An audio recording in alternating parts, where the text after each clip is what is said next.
யாராவது ப்ரேயர் பண்ணி ஆரம்பிக்கலாம். சிஸ்டர் வசந்தி ப்ரேயர் பண்றீங்களா? வசந்தி உள்ள போயிருக்கிற பிரதர். வந்துட்டு ப்ரே பண்ணு.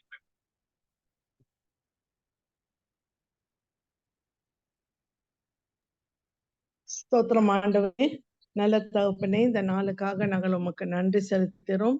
மறுபடியுமாக ஆண்டவரே, இந்த புதிய நாளை தந்ததுக்காகவும், ஆண்டவரே, இந்த வாரத்திலே என்ன வார்த்தை நீர் எங்களுக்கு சொல்லி எங்களுக்கு போதிக்க போகிறீர் என்று வாஞ்சியோடு நாங்கள் வந்திருக்கோம் சுவாமி. அப்பா, போதிக்கப்படும் பொழுது எங்களுடைய ஆத்மீக கண்களை திறந்து எங்கள் மனதை ஆண்டவரை புரிந்து கொள்ளுகிற அந்த அண்டர்ஸ்டாண்டிங் பவரை எங்களுக்கு நீர் கொடுத்து, கர்த்தாவே, நாங்கள் கிரகிச்சு கொள்ள எங்களுக்கு கிருபை தாரும். வர வேண்டிய ஒவ்வொரு ஆத்மாக்களையும் துணிதமாய் கொண்டு வந்து எந்தவித தடையும் இல்லாமல் இந்த பைபிள் ஸ்டடி கண்டினியூஸா நடக்க ஆண்டவரே நீர் கிருபை அளிக்க முடியாது ஜெபிக்கிறோம். எந்த விதமான டிஸ்டர்பன்ஸோ கரண்ட் போறதோ அந்த மாதிரி எதுவும் இல்லாமல் ஆண்டவரே ஸ்டடியாக ஆண்டவரே நாங்கள் தொடர்ந்து இந்த வார்த்தையை கேட்க எங்களுக்கு கிருபை ஒவ்வொருவருக்கும் நீர் அளிக்கும்படியாக ஜெபிக்கிறோம். பேச வேண்டிய தாசர்களை ஆண்டவரே செட்டையில் கொள்ளாக மூடி மறைத்து ஆண்டவரே உமக்கு பயந்து அவர்களை எங்களுக்கு போதிக்க கர்த்தாவே கிருபை அளிக்கும்படியாக ஜெபிக்கிறோம். எல்லா காரியத்தையும் கருத்திலே நாங்கள் கொடுக்கிறோம். துதி கன மகிமை உமக்கு செலுத்துறோம் நல்ல பிதாவே. ஆமேன். ஆமென். ஆமென். ஓகே. நம்ம ரெகுலரா பார்த்துக்கிட்டு இருந்ததுல இருந்து ஒரு சின்ன டவுட் கிளாரிபிகேஷன் இந்த வாரத்துக்கு. ஏன்னா லாஸ்ட் வீக் நம்ம இதை பத்தி பார்த்துட்டு இருக்கும்போது கிறிஸ்துவினுடைய மரணத்தும் அவருடைய உயிர்த்தெழுதலுக்கு இடையில அவர் மரிக்கவே இல்லை அப்படின்ற மாதிரி சிலர் சொல்றாங்க அப்படின்னு பார்க்கறதுக்கு ஒண்ணு அந்த சிலுவையில் அந்த கல்லனுக்கு நீ என்னோடு கூட பரதேசி இழுப்பாய்ன்னு சொன்னதும் அது நம்ம ஏற்கனவே கிளியர் பண்ணி பார்த்தோம். அது போக இன்னொரு இது என்னன்னா, இயேசு கிறிஸ்து அந்த காவலில் உள்ள ஆவிகளுக்கு போய் பிரசங்கித்தார் அப்படின்னும் போது எப்ப பிரசங்கித்தார் அப்படின்னு பார்க்கும்போது அவர் உயிர்த்தெழுந்த பிறகுதான் போய் பிரசங்கிச்சிருக்காரே தவிர அவர் மரித்து உயிர்த்தெழுறதுக்கு நடுவுல அந்த இடைப்பட்ட காலத்துல போய் பிரசங்கிக்கல அப்படின்னு பண்ணி பார்த்தோம். அப்போ டவுட் வந்தது என்னன்னா, அந்த காவலில் உள்ள ஆவிகள் அது என்ன ஆவிகள் அப்படின்னு சொல்லிட்டு ஒரு டவுட் வந்துச்சு. ஸோ அப்போ அந்த டவுட்டை கொஞ்சம் கிளியர் பண்ணிட்டு போகலாம் அப்படின்னு சொல்லிட்டு அதுக்கான ஸ்டடி தான் இந்த வாரம் பார்க்க போறோம். மோஸ்ட் ப்ராபபிலி இந்த வாரத்தில் முடிக்கிறதுக்கு பார்ப்போம். ஆனா என்ன ஒரு விஷயம்னா, இதுல பலவிதமான கருத்துக்கள், பலவிதமான கருத்து வேறுபாடுகள் நிறைய இருக்கு. இந்த ஆவிகள் என்ன அப்படின்றதுல இது முக்கியமா என்ன டாபிக் அப்படின்னா, நம்மளுடைய ரட்சிப்புக்கு சம்பந்தப்பட்ட டாபிக் அப்படின்னு கேட்டா கிடையாது, நிச்சயமா கிடையாது. ஆனா ஒரு விஷயம் வேதத்துல இருக்கு. காவலுள்ள ஆவிகளுக்கு தேவன் இயேசு கிறிஸ்துவ உயிர்த்தெழுப்பினதுக்கு அப்புறமா அந்த ஆவியோடு கூட அவர் போய் பிரசங்கித்தான் இருக்கு. அப்ப அந்த காவலில் உள்ள ஆவிகள் என்ன அப்படின்னு சொல்லிட்டு வேதத்துல நிறைய காரியங்கள் இருக்கு. அதுல நிறைய பேர் நிறைய விதமான அதற்கான அர்த்தங்கள் சொல்லிட்டு இருக்காங்க. அதுல வேதத்துல இருந்து மேக்சிமம் எந்த அளவுக்கு அதுல க்ளோசஸ்டா நம்ம போய் அந்த ஆவிகள் என்ன அப்படின்னு பார்க்க முடியுது அப்படின்றதுக்காக தான் இந்த ஸ்டடி நம்ம இன்னைக்கு பண்றோம். ஸோ அப்ப அந்த இதை பேசேஜை திரும்ப நம்ம ஒரு தடவை படிச்சிடலாம். 1 பேதுரு 3வது அதிகாரம் 18-19வது வசனம்.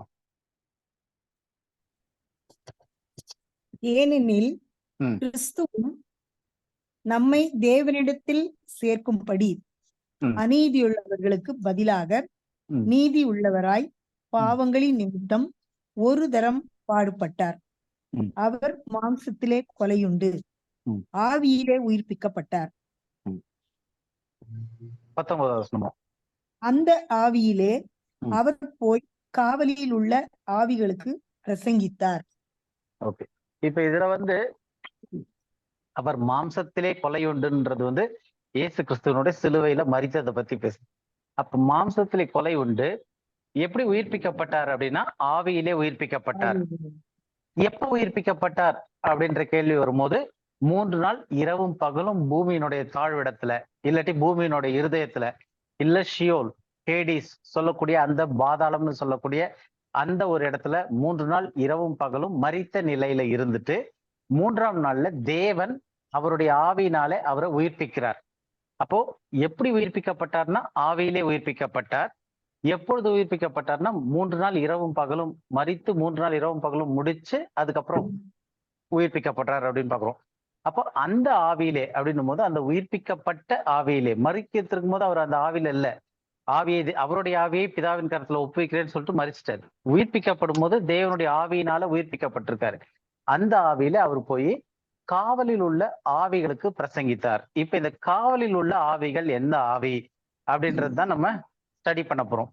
சோ முதல் வந்து கர்த்தராகிய இயேசு கிறிஸ்து எப்போ போனார் அப்படின்றதுதான் நம்ம ஏற்கனவே பார்த்தோம். இப்ப இந்த நம்ம பார்த்தது வந்து இது போன வாரமே நம்ம பார்த்ததுதான். அவர் ஆவியில உயிர்ப்பிக்கப்பட்ட, அதாவது எப்போ உயிர்ப்பிக்கப்பட்டார் போது 3 நாள் கழிச்சு, இரவும் பகலும் கழிச்சு அதுக்கப்புறம் உயிர்ப்பிக்கப்பட்டார். உயிர்ப்பிக்கப்பட்ட பிறகு அந்த ஆவியில உயிர்த்த இந்த ஆவியில போயிட்டு காவலில் உள்ள ஆவிகள் பிரசங்கித்தார். அப்படின்னா அவரு மரணத்திற்கும் உயிர்த்தெழுதலுக்கும் இடைப்பட்ட நேரத்துல அந்த மரண நிலையில போய் அவரு ஆவிகளுக்கு பிரசங்கிக்கல. அவரு உயிரோட எழுந்த பிறகு 3ஆம் நாள்ல உயிர் தெழுந்த பிறகுதான் போய் பிரசங்கித்தார் அப்படின்னு கிளியர் ஆயிடுச்சு. இப்ப அந்த காவலில் உள்ள ஆவிகள் எந்த ஆவிகள் அப்படின்னு பார்க்கணும்னா அதுக்கு அடுத்த வசனமே அதுக்கான விளக்கமும் கொடுக்குது. அதுல 20வது வசனம் அப்படியே அடுத்த வசனம் படிங்க. அந்த அந்த ஆவிகள் ஆவிகள் பூர்வத்திலே நோவா பேழையை ஆயத்தம் பண்ணும் நாட்களிலே தேவன் நீடிய பொறுமையோடு காத்திருந்த போது கீழ்ப்படியாமற் போனவைகள். அந்த பேழையிலே சிலராகிய 8 பேர் மாத்திரம் பிரவேசித்து ஜலத்தினாலே காக்கப்பட்டார்கள். இப்ப இதுல பாக்குறோம் அந்த ஆவிகள் பூர்வத்திலே அப்படின்னு போட்டிருக்கு. அப்ப பூர்வத்திலன்னா அந்த காலத்துல, அதுக்கப்புறம் வர்றதெல்லாம் அதுக்கான விளக்கம். நோவா பேழையை ஆயத்தம் பண்ணும் நாட்களிலே தேவன் நீடிய பொறுமையோடு காத்திருந்த போது கீழ்ப்படியாமற் போனவர்களா வைகளா போனவைகள் போனவைகள் அந்த பேழையிலே சிலராகிய 8 பேர் மாத்திரம் பிரவேசித்து ஜலத்தினாலே காக்கப்பட்டார்கள். அப்ப இந்த ஆவிகள் என்னன்றத வந்து ஹைலைட் பண்ணி பார்த்தோம் அப்படின்னா அந்த ஆவிகள் பூர்வத்திலே கீழ்ப்படியாமற் போனவைகள். இதுதான் வந்து அந்த ஆவிகளுக்கானது. அது எப்போன்றதுதான் நோவா பேழையை ஆயத்தம் பண்ணும் நாட்களிலேன்றதெல்லாம் வந்து அந்த டைம் ஃப்ரேம்க்கு வர்றது. அப்போ பூர்வத்துல நோவா பேழையை ஆயத்தம் பண்ணிக்கிட்டு இருந்த நாட்கள்ல அந்த ஆவிகள் எதுனா கீழ்ப்படியாம போனவர்கள் கிடையாது, கீழ்ப்படியாம போனவைகள். இங்கிலீஷ்ல வந்து விச் சம்டைம்ஸ், ஹூ சம்டைம்ஸ் இல்ல விச் சம்டைம் அப்படின்ற மாதிரியான வார்த்தை போட்டிருக்கு. அப்ப நோவா காலத்து பெருவெள்ளத்துல இறந்த மனிதர்களின் ஆவிகளா அவைகள்? யாருக்கு யாராவது சொல்லலாம். அது வந்து அதாவது உங்களுடைய கருத்து எல்லாம், ஏன்னா இது வந்து நிறைய டைவர்ஸ் ஆஃப் ஒப்பீனியன் இருக்கு, ஒவ்வொருத்தருக்கும் ஒவ்வொரு விதமான கருத்து இருக்கு. அதனால இதுல வந்து பொதுவா நம்ம இப்ப பார்ப்போம். நோவாவின் காலத்துல பெருவெள்ளத்துல வந்து மரித்த மனிதர்களின் ஆவிகளா அவைகள், சிறையில இருக்கிற ஆவிகள்? ஆமா ஆமா. வேற இல்லன்னு யாருக்காவது தோணுதா? ஆமான்னு ஒருத்தர் சொல்லியிருக்காங்க. இல்லன்னு யாருக்காவது தோணுதா? இல்ல, அது மனிதர்கள் ஆவி கிடையாது. அது மனிதர்கள் ஆவி கிடையாது. அப்ப இல்லன்னு இருக்கு, ஆமான்னு இருக்கு. இதுதான் நான் கேட்கிறேன். ஏன்னா 2 விதமான கருத்துக்களும் அங்க சொல்றாங்க. அது வந்து நோவாவின் காலத்துல இருந்த மனிதர்களின் ஆவி அப்படின்னா ஆமா அப்படின்னு ஒரு இதுவும், இல்லன்னு ஒரு கருத்தும் அதாவது இருக்கு. மனிதர்கள் சொல்லும் போது அந்த இடத்துல ஃபாலன் ஏஞ்சல்ஸ் இந்த மென்னோட கரப்ட் ஆயிருக்காங்கல்ல, அந்த அந்த ஆவிகளை பத்தி நான் சொல்றேன். Okay, fallen Angeles. அது மென்னோட மிக்ஸ் ஆகி இந்த மாதிரி கரப்ட் ஆயிடுல, அந்த சீடு கரப்ட் ஆயிடுது. ஓகே. அப்ப So, நோவா all the கால disobedient. ஆல் தி டிஸ்ஒபீடியன்ட், அதான் கீழ்ப்படியாமை போனவைகள். அப்ப மனிதர்களின் ஆவிகளா அப்படின்னு பார்த்தோம்னா அது வந்து இல்ல. ஏன் இல்ல? அது மனிதர்களுடைய ஆவிகள் ஏன் கிடையாதுன்னு நம்ம கன்ஃபார்மா சொல்ல முடியும்? யாருக்காவது ஏதாவது காரணம் தோணுதா? ரீசன்?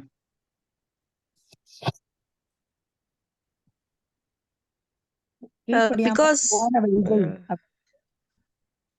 போனவைகள்னு போட்டிருக்கனால போனவைகள் ஹேமா வந்து ஏதோ சொல்ல வந்தாங்க.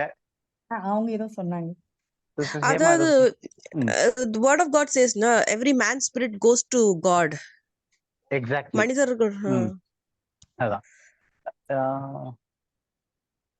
கண்மணி எங்க வெளியே போயிட்டு திரும்ப வர மாதிரி தெரியுது. ஓகே. ஏன்னா கண்மணி தான் இந்த டவுட் கேட்டதே மெயினா. அவங்களுக்காக வந்தாச்சா? வந்துட்டோம். Okay okay okay. ஏன்னா நீங்க கேட்ட டவுட்டுக்கு தான் இன்னைக்கு இந்த ஒரு வாரம் இன்னைக்கு பைபிள் ஸ்டடியே போகுது. அதனால தான் சரி ஆளு காணுமேன்னு பார்த்தேன் திடீர்னு. ஓகே வந்துட்டீங்க. ரைட். கட் ஆயிடுச்சு, நான் உள்ள வந்தேன். Okay okay okay. ரைட், ஓகேம்மா. ஏன் அப்படின்னு பார்த்தோம்னா, முக்கியமா இப்ப சிஸ்டர் ஹேமா சொன்ன மாதிரி தான். அந்த வசனத்தை எடுத்து படிச்சிடலாம். பிரசங்கியில 3:21.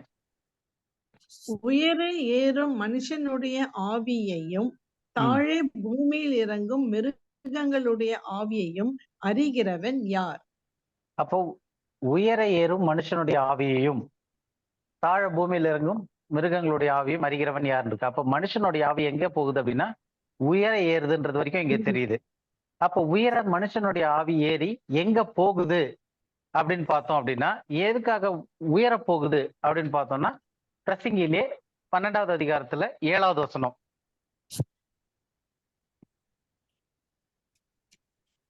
இவ்விதமாய் மண்ணானது தான் முன்னிருந்த பூமிக்கு திரும்பி ஆவி தன்னை தந்த தேவனிடத்திற்கு மறுபடியும் போகாததற்கு முன்னும் அவரை உன் வாலிப பிரயாயத்திலே நினை. அப்போ இது வந்து மனிதர்களை பத்தி பேசும்போது, மரணத்திற்கு முன்னாடி உன்னுடைய வாலிப பிராயத்திலே உன் தேவனை நினைன்னு சொல்லும் போது, ஆவி தன்னை தந்த தேவனிடத்திற்கு மறுபடியும் போகாததற்கு முன்னும். அப்போ இதுல 2 விஷயம் தெரியுது. ஆவி தேவனிடத்துல இருந்து தான் வந்துச்சுன்னு ஒரு கன்ஃபர்மேஷன் ஆகுது. மறுபடியும் மரிச்ச பிறகு அந்த ஆவி தேவனிடத்திற்கே திரும்பி போகுது அப்படின்ட்டுன்னு தெரியுது. ஆனா இப்ப மரணத்துல வந்து மனிதனுடைய ஆவி திரும்ப தேவனிடத்திற்கு தான் போகுதே தவிர அந்த ஆவி சிறைக்கு போகுதுன்ட்டு எங்கேயுமே வசனம் கிடையாது. ஏன்னா சிறையில இருந்து அந்த ஆவி வரல. அது எங்க இருந்து வந்திருக்கு? தேவனிடத்துல இருந்து வந்திருக்கு. அப்ப ஒரு மனிதன் மரிக்கும் போது மனிதனுடைய ஆவி தன்னை தந்த தேவனிடத்துக்கு தான் திரும்பி போகணும். அதனாலதான் நமக்கு கன்ஃபார்மா தெரியும் அது மனிதர்களுடைய ஆவி கிடையாது. சிறையில இருக்கிற ஆவிகள் வந்து மனிதர்களுடைய ஆவி கிடையாது அப்படின்ட்டுன்னு. அப்ப அந்த காவலில் உள்ள ஆவிகள் என்ன அப்படின்னு பார்க்கும்போது அது வந்து கீழ்ப்படியாமை போனவைகள் அப்படின்ட்டு இருக்கு. அப்ப கீழ்ப்படியாதவைகள் அப்படின்னும் போது தேவனுடைய கற்பனைகளின்படி அந்த ஒரு செயல்பாட்டின்படி இல்லாததுதான் வந்து கீழ்ப்படியாமல் இருக்கிறது அப்படின்னு பேரு. அந்த ஆவிகள் வந்து தேவனிடத்துக்கு போறது கிடையாது. இது காவலில் இருக்கிற ஆவிகள் வந்து தேவனிடத்திற்கு செல்லல, அது காவலுக்கு தான் போயிருக்கு அப்படின்னு தெரியுது. ஏன் தேவன்கிட்ட போகாம அந்த ஆவிகள் மரித்த ஆவிகள் காவல்ல போயிருக்கு அப்படின்னா அது தேவனிடமிருந்து வராத ஆவிகள். ஏன்னா தேவனிடத்திலிருந்து ஒரு ஆவி வருதுன்னா அந்த ஆவி மரித்த உடனே மறுபடியும் தேவனிடத்துக்கு போகுது. அதான் நம்ம முன்னாடி பார்த்த வசனம். அந்த 12:7 ஆவி தன்னை தந்த தேவனிடத்திற்கு திரும்பி போகுது. அப்ப ஃபர்ஸ்ட் பாயிண்டே ஆவி வந்து தேவன்கிட்ட தான் வந்திருக்கு. மனிதனுடைய ஆவி மரிக்கும் போது அந்த எங்க இருந்து வந்துச்சோ அதுக்கே திரும்ப போகுது அப்படின்ட்டு பாக்குறோம். அப்ப நோவா காலத்துல இந்த காவலில் உள்ள ஆவிகள் ஏன் காவல்ல இருக்குன்னா அந்த ஆவிகள் தேவனிடத்திலிருந்து வராத ஆவிகள். முதலாவது தேவனிடத்திலிருந்து வராத ஆவிகள் மறுபடியும் மரித்த பிறகு தேவனிடத்திற்கு திரும்ப செல்ல முடியாது அப்படின்னு பாக்குறோம். அப்ப தேவனிடத்திலிருந்து வராத ஆவிகள் அப்படின்னும் போது இந்த கீழ்ப்படியாதவைகள் அப்படின்னு சொல்லக்கூடிய இந்த ஆவிகள் கீழ்ப்படியாதவைகள் என்ன அப்படின்னு பார்ப்போம். சோ அப்ப கீழ்ப்படியாதவைகள் என்ன அப்படின்னா இவைகள் வந்து மரபு ரீதியாக சிதைந்த அல்ல மாற்றப்பட்ட மனிதர்கள், உயிரினங்கள். இவைகள் வந்து தள்ளப்பட்ட தூதர்களால உருவாக்கப்பட்டது. அதனால வந்ததை தவிர தேவனிடத்துல இருந்து வந்தவை கிடையாது அப்படின்னு பாக்குறோம். அப்போ மரபணு ரீதியாக மாற்றப்பட்டது இல்ல சிதைந்ததுன்னா புரியுது உங்களுக்கு? புரியுது. இப்ப நமக்கு அதிகமா ஜிஎம்ஓன்னு சொல்லுவாங்க, ஜெனட்டிக்கலி மாடிஃபைடு திங்ஸ். எல்லா காய்கறில இருந்து எல்லாமே இன்னைக்கு வந்து ஹைபிரைட் அப்படின்னு இன்னொரு பேர் சொல்றாங்க. இது ஒரு ஹைபிரைட் வெரைட்டிங்க, நல்லா இருக்கும் ஹைபிரைட் வெரைட்டின்றாங்க இல்லையா? ஸோ அப்ப அந்த அடிப்படையில ஹைபிரைட் அப்படின்றது என்னன்னா அதனுடைய மரபு ரீதியான காரியத்தை மாற்றி அதை வந்து நல்லா பெருசா நல்லா வேற மாதிரி மாத்தி 2 இதை சேர்த்து கொண்டு வர்றது தான் வந்து ஹைபிரைட் அப்படின்றாங்க. அப்போ மரபு ரீதியாக சிதைக்கப்படுறதுக்கு இன்னொரு பேர் என்ன வருதுன்னா ஹைபிரைட். ஏன்னா அது இயற்கையான விதத்துல வராதது, அது மரபணு மாற்றப்பட்டது. அப்படிப்பட்ட மனிதர்கள், உயிரினங்கள். இத பத்தி நமக்கு பைபிள்ல வந்து கொஞ்சம் தான் போட்டிருக்கு, சில வார்த்தைகள் தான் கிடைக்குது. ஆனா அதே சம்பவங்கள்ல குறிக்கிற வேற சில புத்தகங்கள் இருக்கு, அதுல நிறைய விஷயங்கள் இருக்கு. உதாரணத்துக்கு புக் ஆஃப் ஜேஷர்ன்னு போட்டிருப்பாங்க, ஏனோக்கின் புத்தகம் இருக்கும். இதெல்லாம் வந்து பைபிள்ல ரெஃபரன்ஸ் கோட் பண்ணப்பட்ட புத்தகங்கள். புக் ஆஃப் யாஷேர் அப்படின்னு இருக்கு, அதே மாதிரி புக் ஆஃப் ஏனோக் அப்படின்றது, ஏனோக்கின் புத்தகம்ன்றது. ஆனா இதெல்லாம் வந்து தள்ளுபடி ஆகமத்துல நமக்கு வேதத்துல சேர்க்கப்படாம தள்ளுபடி ஆகமத்துல இருக்கு. அப்ப அது வந்து தேவ ஆவியினால் எழுதப்பட்டுச்சுன்னு நம்ம எடுத்துக்கலனாலும், அந்த நோவாவினுடைய காலத்துல வாழ்ந்த ஏகப்பட்ட சம்பவங்கள் அந்த புக்குங்கள்ல, அந்த தள்ளப்பட்ட தூதர்கள் வந்த விஷயங்கள், இதெல்லாம் அந்த இதுலயும் நிறைய ரெஃபரன்சஸ் கிடைக்குது. வேதாகமம் தவிர்த்து இந்த மாதிரி காரியங்கள் நிறைய கிடைக்குது. அதுல இருந்து நிறைய அது நிறைய விஷயங்கள் இன்னைக்கு இருக்கிற நிறைய புற மதத்துல இருக்க வழிபாட்டு கடவுள்களா எண்ணப்படுறது கூட நிறைய இந்த ஃபாலன் ஏஞ்சல்ஸ்னால வந்த கிரீச்சர்ஸ்னுடைய இதுல இருந்து வந்த காரியங்களாவும் நிறைய இருக்கு அப்படின்னு சொல்லிட்டு நிறைய விஷயங்கள் இருக்கு. நம்ம அதுல அவ்வளவு டீட்டெயிலா போறது கிடையாது. ஆனா என்ன எதை பார்க்க போறோம் அப்படின்னா, இப்ப இதுல வந்து ஜெனட்டிக்கலி மாடிஃபைடு, அதாவது மரபணு ரீதியாக சிதைந்த மாற்றப்பட்ட மனிதர்களா இருக்கட்டும் இல்ல உயிரினங்கள்னு சொல்லலாம். ஏன்னா அதை வந்து மனிதர்கள்னா ஆதாம் ஏவாள் தேவன் வந்து ஒரு மனுஷனாவும் மனுஷியாவும் சிருஷ்டித்து அவர்களை பலுகி பெருகி பூமியை நிரப்புங்கள்னாரு, அதை ஆண்டு கொள்ளுங்கன்னாரு. அவர்களுக்கு மனிதர்கள்னு பேர் வந்துச்சு. ஆதாம்ல இருந்து வந்தனால மனிதர்கள் அப்படின்னு பேர் வந்துச்சு. ஆனா இது வந்து மரபு ரீதியா மாற்றப்பட்ட பிறகு அவங்க மனிதர்கள்னு சொல்ல முடியுமா அப்படின்னா கிடையாது. அப்ப அது வந்து ஒரு உயிரினங்கள், உயிர் இருக்கு அதனால ஒரு உயிரினங்கள்னு சொல்லலாம். அந்த மாதிரியாக மாற்றப்பட்டுச்சு. அப்போ பைபிள்ல என்ன நமக்கு கிடைக்குதுன்னா, நோவா தவிர மற்ற எல்லாருமே மரபு ரீதியாக சிதைக்கப்பட்டிருந்தனர் அந்த காலத்துல அப்படின்ட்டு நமக்கு தெரியுது. அதுக்கு நமக்கு என்ன ப்ரூஃப் இருக்கு, எப்படி நமக்கு தெரியும் அப்படின்னு பார்த்தோம்னா, ஒரு வசனம் படிக்கலாம். ஆதியாகமம் 9:6. 6:9. ஆதியாகமம் 6:9. நோவாவின் வம்ச வரலாறு. நோவா தன் காலத்தில் இருந்தவர்களுக்குள்ளே நீதிமானும் உத்தமனுமாய் இருந்தான். நோவா தேவனோடே சஞ்சரித்து கொண்டிருந்தான். ஓகே, இப்ப இதுல பார்த்தோம்னா இங்கிலீஷ்ல வந்து Noah was a just man and perfect in his generation அப்படின்னு இருக்கு. தமிழ்ல வந்து நோவா தன் காலத்தில் இருந்தவருக்குள்ளே நீதிமானும் உத்தமனுமாய் இருந்தான். அப்ப இந்த நீதிமான் உத்தமன் அப்படின்ற வார்த்தை இருக்கு இல்லையா, இந்த வார்த்தையை பார்க்கும்போது அவன் நல்லவன்னு தெரியுதா? ஆமா. சோ அவ்வளவுதான் நமக்கு இந்த மொழிபெயர்ப்புல இருந்து கிடைக்கக்கூடிய அர்த்தமா இருக்கு இந்த வார்த்தைக்கு. இதுல இங்கிலீஷ்ல பர்ஃபெக்ட்னு மொழிபெயர்த்திருக்கிறதும் தமிழ்ல உத்தமன் அப்படின்னு இருக்கு இல்லையா, உத்தமனா இருந்தான்ட்டுன்னு. அந்த உத்தமன் அப்படின்ற இந்த வார்த்தை வந்து என்ன வார்த்தை அப்படின்னு பார்த்தோம்னா, எபிரேய வார்த்தையில வந்து தமீம் அப்படின்னு சொல்லக்கூடிய ஒரு வார்த்தை.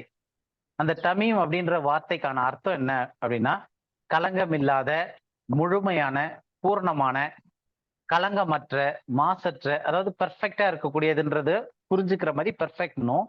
தமிழ்ல வந்து கொஞ்சம் வேற மாதிரியே மாறிட்டு இருக்கு அந்த வார்த்தை. உத்தமன் அப்படின்னும் போது அது பேசிக்கலா வந்து அவன் நல்லவனா கெட்டவனா, அவன் கேரக்டர் பேசுற மாதிரி அவன் உத்தமன் அப்படின்ற மாதிரி ஒரு அர்த்தத்துல வந்துருது. ஆனா இங்க பயன்படுத்தப்பட்ட அந்த எபிரேய வார்த்தை வந்து உத்தமன் மொழிபெயர்க்கப்பட்ட அந்த தமீம் அப்படின்ற வார்த்தை வந்து மரபணு தொடர்புடைய ஒரு வார்த்தை. அது அது வந்து கேரக்டர் தொடர்பான ஒரு வார்த்தை கிடையாது. நான் செய்யற செயலோ இல்ல நான் வந்து பேசுறது வந்து நல்லா அன்பா பேசுறது, பயபக்தியா இருக்கிறது, நல்லவனா வாழறது, அதை பத்தின வார்த்தை அது கிடையாது.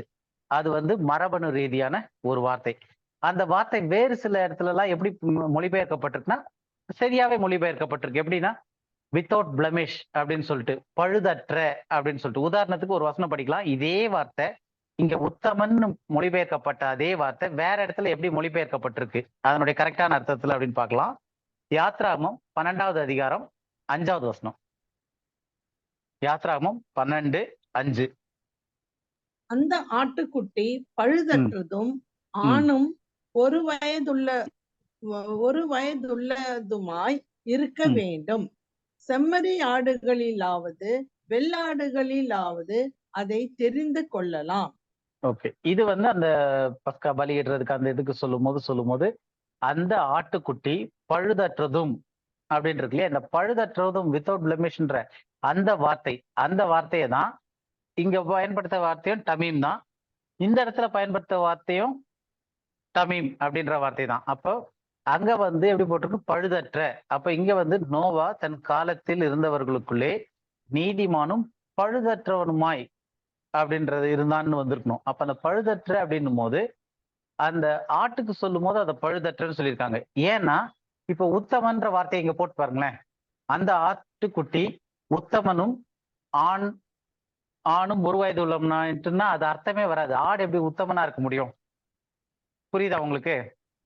ஆடு வந்து இது ஆமா. பொய் சொல்லாத ஆடு, இது நல்ல ஆடு, இது நல்லது மட்டும் தான் செய்யும், கெட்ட ஆடு கிடையாது, இது உத்தமமான ஆடு அப்படின்னுலாம் சொல்ல மாட்டாங்க. அப்போ ஆட்டுக்கு வந்து அந்த வார்த்தை சொல்லப்படும் போது அது ஜெனட்டிக்கலி அந்த மரபு ரீதியாக சம்பந்தப்பட்ட அந்த வார்த்தை அது. அதை வந்து மொழிபெயர்க்கும் போது கரெக்டா மொழிபெயர்க்கணும்னா உத்தமன்ற அர்த்தத்துல மொழிபெயர்க்க கூடாது. டிஎன்ஏல பழுது இல்லாமல், பழுதற்ற. அதனாலதான் வந்து அங்க சொல்லும் போது இப்ப இந்த முடமான ஆடோ, இல்ல ஒரு மாதிரி சைடு வாங்கின ஆடு, இல்ல முடியில வந்து பேட்ச் இருக்கிற மாதிரி, இன்னொரு இதுல பார்ப்போம் நம்ம வேதத்திலே பார்த்தோம்னா கூட இந்த ரெட் ஹீஃபர்னுவாங்க. தமிழ்ல என்ன சொல்லுவாங்க, இந்த ஒரு சிவப்பு கன்றை இது பண்ணி அந்த ஒரு சிவப்பு மாடு ஒன்று வரும், ரெட் ஹீஃபர்னு இங்கிலீஷ்ல வரும். அப்ப அதுல வந்து அதனுடைய பலி செலுத்துறதுக்கு வந்து அதுல ஒரு வெள்ளை முடி கூட இருக்கக்கூடாது. அப்ப அதுல வெள்ளை முடி, அந்த கலர் முடி, அது முடமா இருக்கிறது, இதெல்லாம் எதோட சம்பந்தப்பட்ட வார்த்தைகள்னா அதனுடைய பிறப்போட சேர்ந்து அந்த டிஎன்ஏவோட சம்பந்தப்பட்ட வார்த்தை. ஏன்னா அந்த ஒரு மனுஷனுடைய கண்ணு என்ன கலர்ல வரணும்னா கூட அதுக்கு டிஎன்ஏ சம்பந்தப்பட்டிருக்கு. அதன் அடிப்படையில தான் வந்து நம்மளுடைய ஹைட்டு, வெயிட், நம்மளுடைய எல்லாமே இருக்கு. இப்போ ஒரு டிஃபார்மிட்டியோட வருதுன்னா அப்ப நமக்கு ஜீன்லயே பரம்பரை வியாதின்னு சொல்லலாம். அப்ப அந்த ஜீன்லயே குளறுபாடு இருக்கு அப்படின்னு சொல்லிட்டு அந்த மாதிரியான சம்பந்தப்பட்ட வார்த்தை தான் இந்த டமீம்ன்ற வார்த்தை. அது வந்து ஜெனட்டிக்கலி பழுது இல்லாதது அப்படின்ற அர்த்தத்துல வரக்கூடியது. அதாவது டிஎன்ஏ படி இது பியூரா கலப்பில்லாத தூய ஒரு கலப்பில்லாத ஒரு விஷயம் அப்படின்றதுதான் வந்து இங்க பர்ஃபெக்ட் அப்படின்ற வார்த்தை உபயோகப்படுத்தப்பட்டிருக்கு. அப்ப நோவா வந்து தன் காலத்துல வாழ்ந்தவங்கள்ல நீதிமானும், அது நல்லவன், நீதிமானும் உத்தமனுமா இருந்தான்ன்றது அந்த உத்தமன்ற வார்த்தை வந்து டிஎன்ஏ படி கரப்ட் இல்லாதவன், அந்த ஜெனரேஷன்ல வாழ்ந்தவங்கள்ல அவனுடைய டிஎன்ஏ கரப்ட் ஆகாதவனுமாய் இருந்தான். நோவா தேவனோடு சஞ்சரித்து கொண்டிருந்தான்றதுதான் இதனுடைய பொருள். இது கிளியரா இருக்கா? புரியுதா இந்த இது? புரியுது. புரியுதுங்க.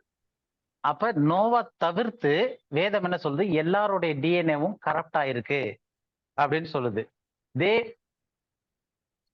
இதை வச்சு நம்ம என்ன புரிஞ்சுக்கிறோம் அப்படின்னு பார்த்தோம்னா, ஏன் இது வந்து அருவருப்பா இருக்கு தேவனுக்கு?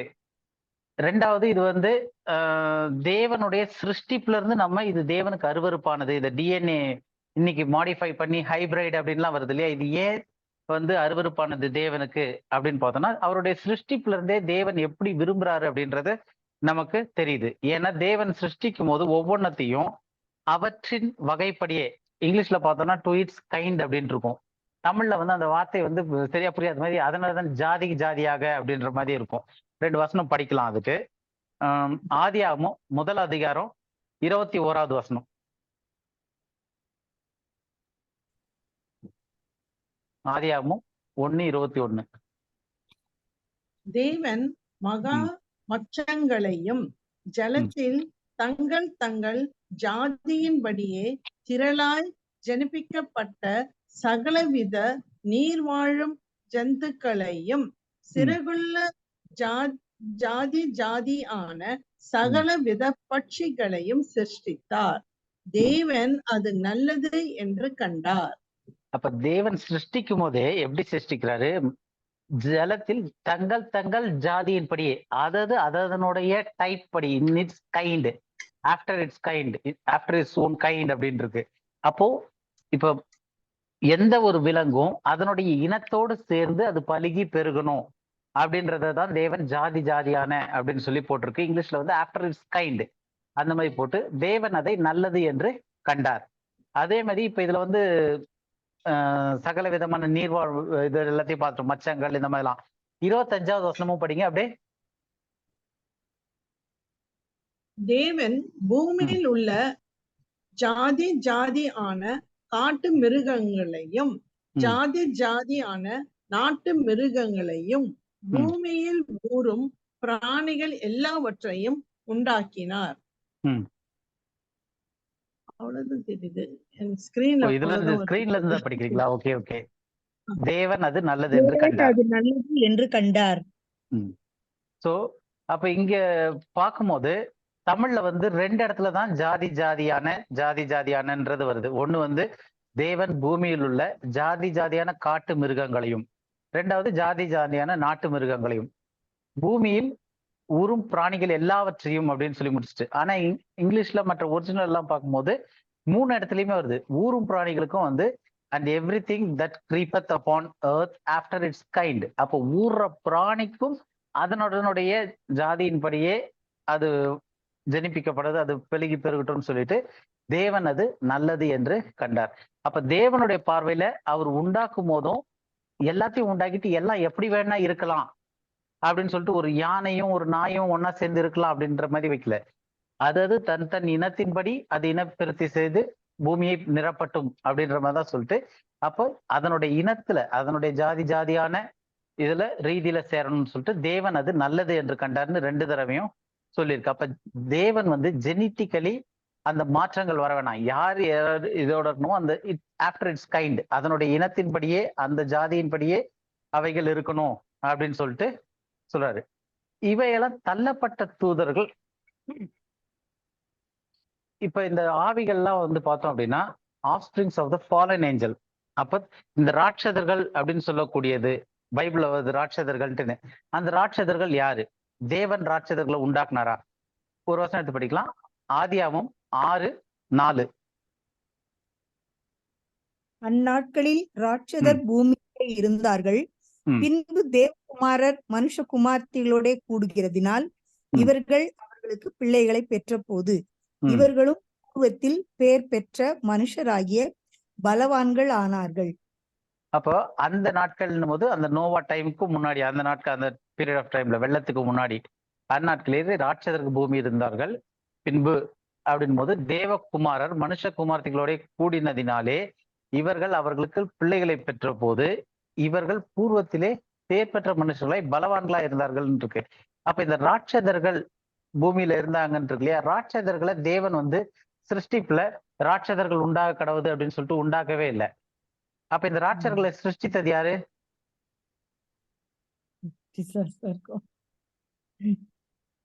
தேவகுமார் தேவன்.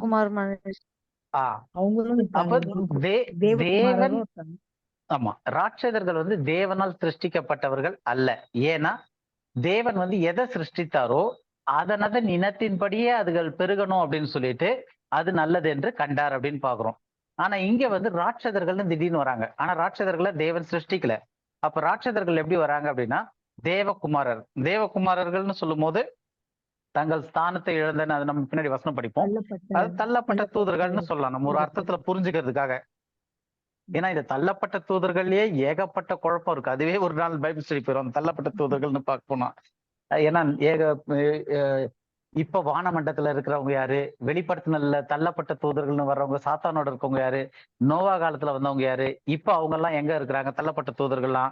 ஸோ அது ஒரு டாபிக் இருக்கு, அது அப்படியே இருக்கட்டும் இப்போதைக்கு.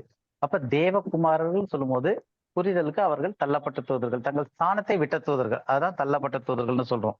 மனுஷ குமாரத்திகளிடம் அவர்களுக்கு பெண்களை தெரிந்து கொண்டு அதன் மூலமாக பலவான்களை பெற்றனர்.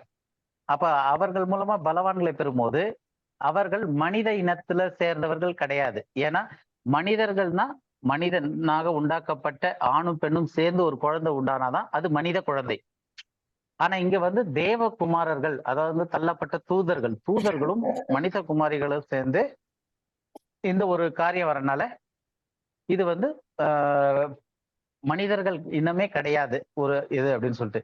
இப்ப தேவகுமாரர்னு போது யாரு அப்படின்னு பார்த்தோம்னா இதுலயுமே வந்து சில கருத்து வேறுபாடுகள் நிறைய பேருக்கு இருக்கு. தேவகுமாரர்கள் நம்ம இப்ப ஸ்லோவா டீட்டெயிலா படிச்சுட்டு போறதுனால இனியும் சேர்த்து அப்படி ஒரு பாயிண்ட் பார்க்கலாம். தேவகுமாரர்கள் யார் அப்படின்னு பார்க்கும்போது, ஏன்னா தேவகுமாரர்கள் நிறைய பேர் சொல்றது என்னன்னா தேவகுமாரர்னு சொல்றது வந்து சேத்தின் வம்சத்தை சேர்ந்தவர்கள், கேள்விப்பட்டிருக்கீங்களா? மனுஷ குமார்த்திகள்னு சொல்றது வந்து காயின் வம்சத்தை சேர்ந்தவர்கள். இப்படி வந்து வானத்துல இருந்து தூதர்கள்லாம் வந்து விழல இந்த மாதிரி எல்லாம் நடக்கவே இல்லை, எதுவுமே இல்லை. அதாவது தேவகுமாரர்கள்ன்றது வந்து தேவனுடைய ஜனமா இருந்த சேத்தின் வம்சத்தின் வழியில வந்தவங்க. மனுஷ குமாரத்திகள்னும் போது அவங்க காயின் வழியில வந்தவங்க. சோ இவங்க தான் வந்து ஒன்னா சேர்ந்தாங்களே தவிர இப்படி எல்லாம் வந்து இந்த மாதிரி சொன்னதெல்லாம் கிடையாது அப்படின்னு சொல்லிட்டு சிலரு கூறுற இது இருக்கு. இந்த மாதிரி ஏதாவது கேட்டிருக்கீங்களா டீச்சிங் யாராவது?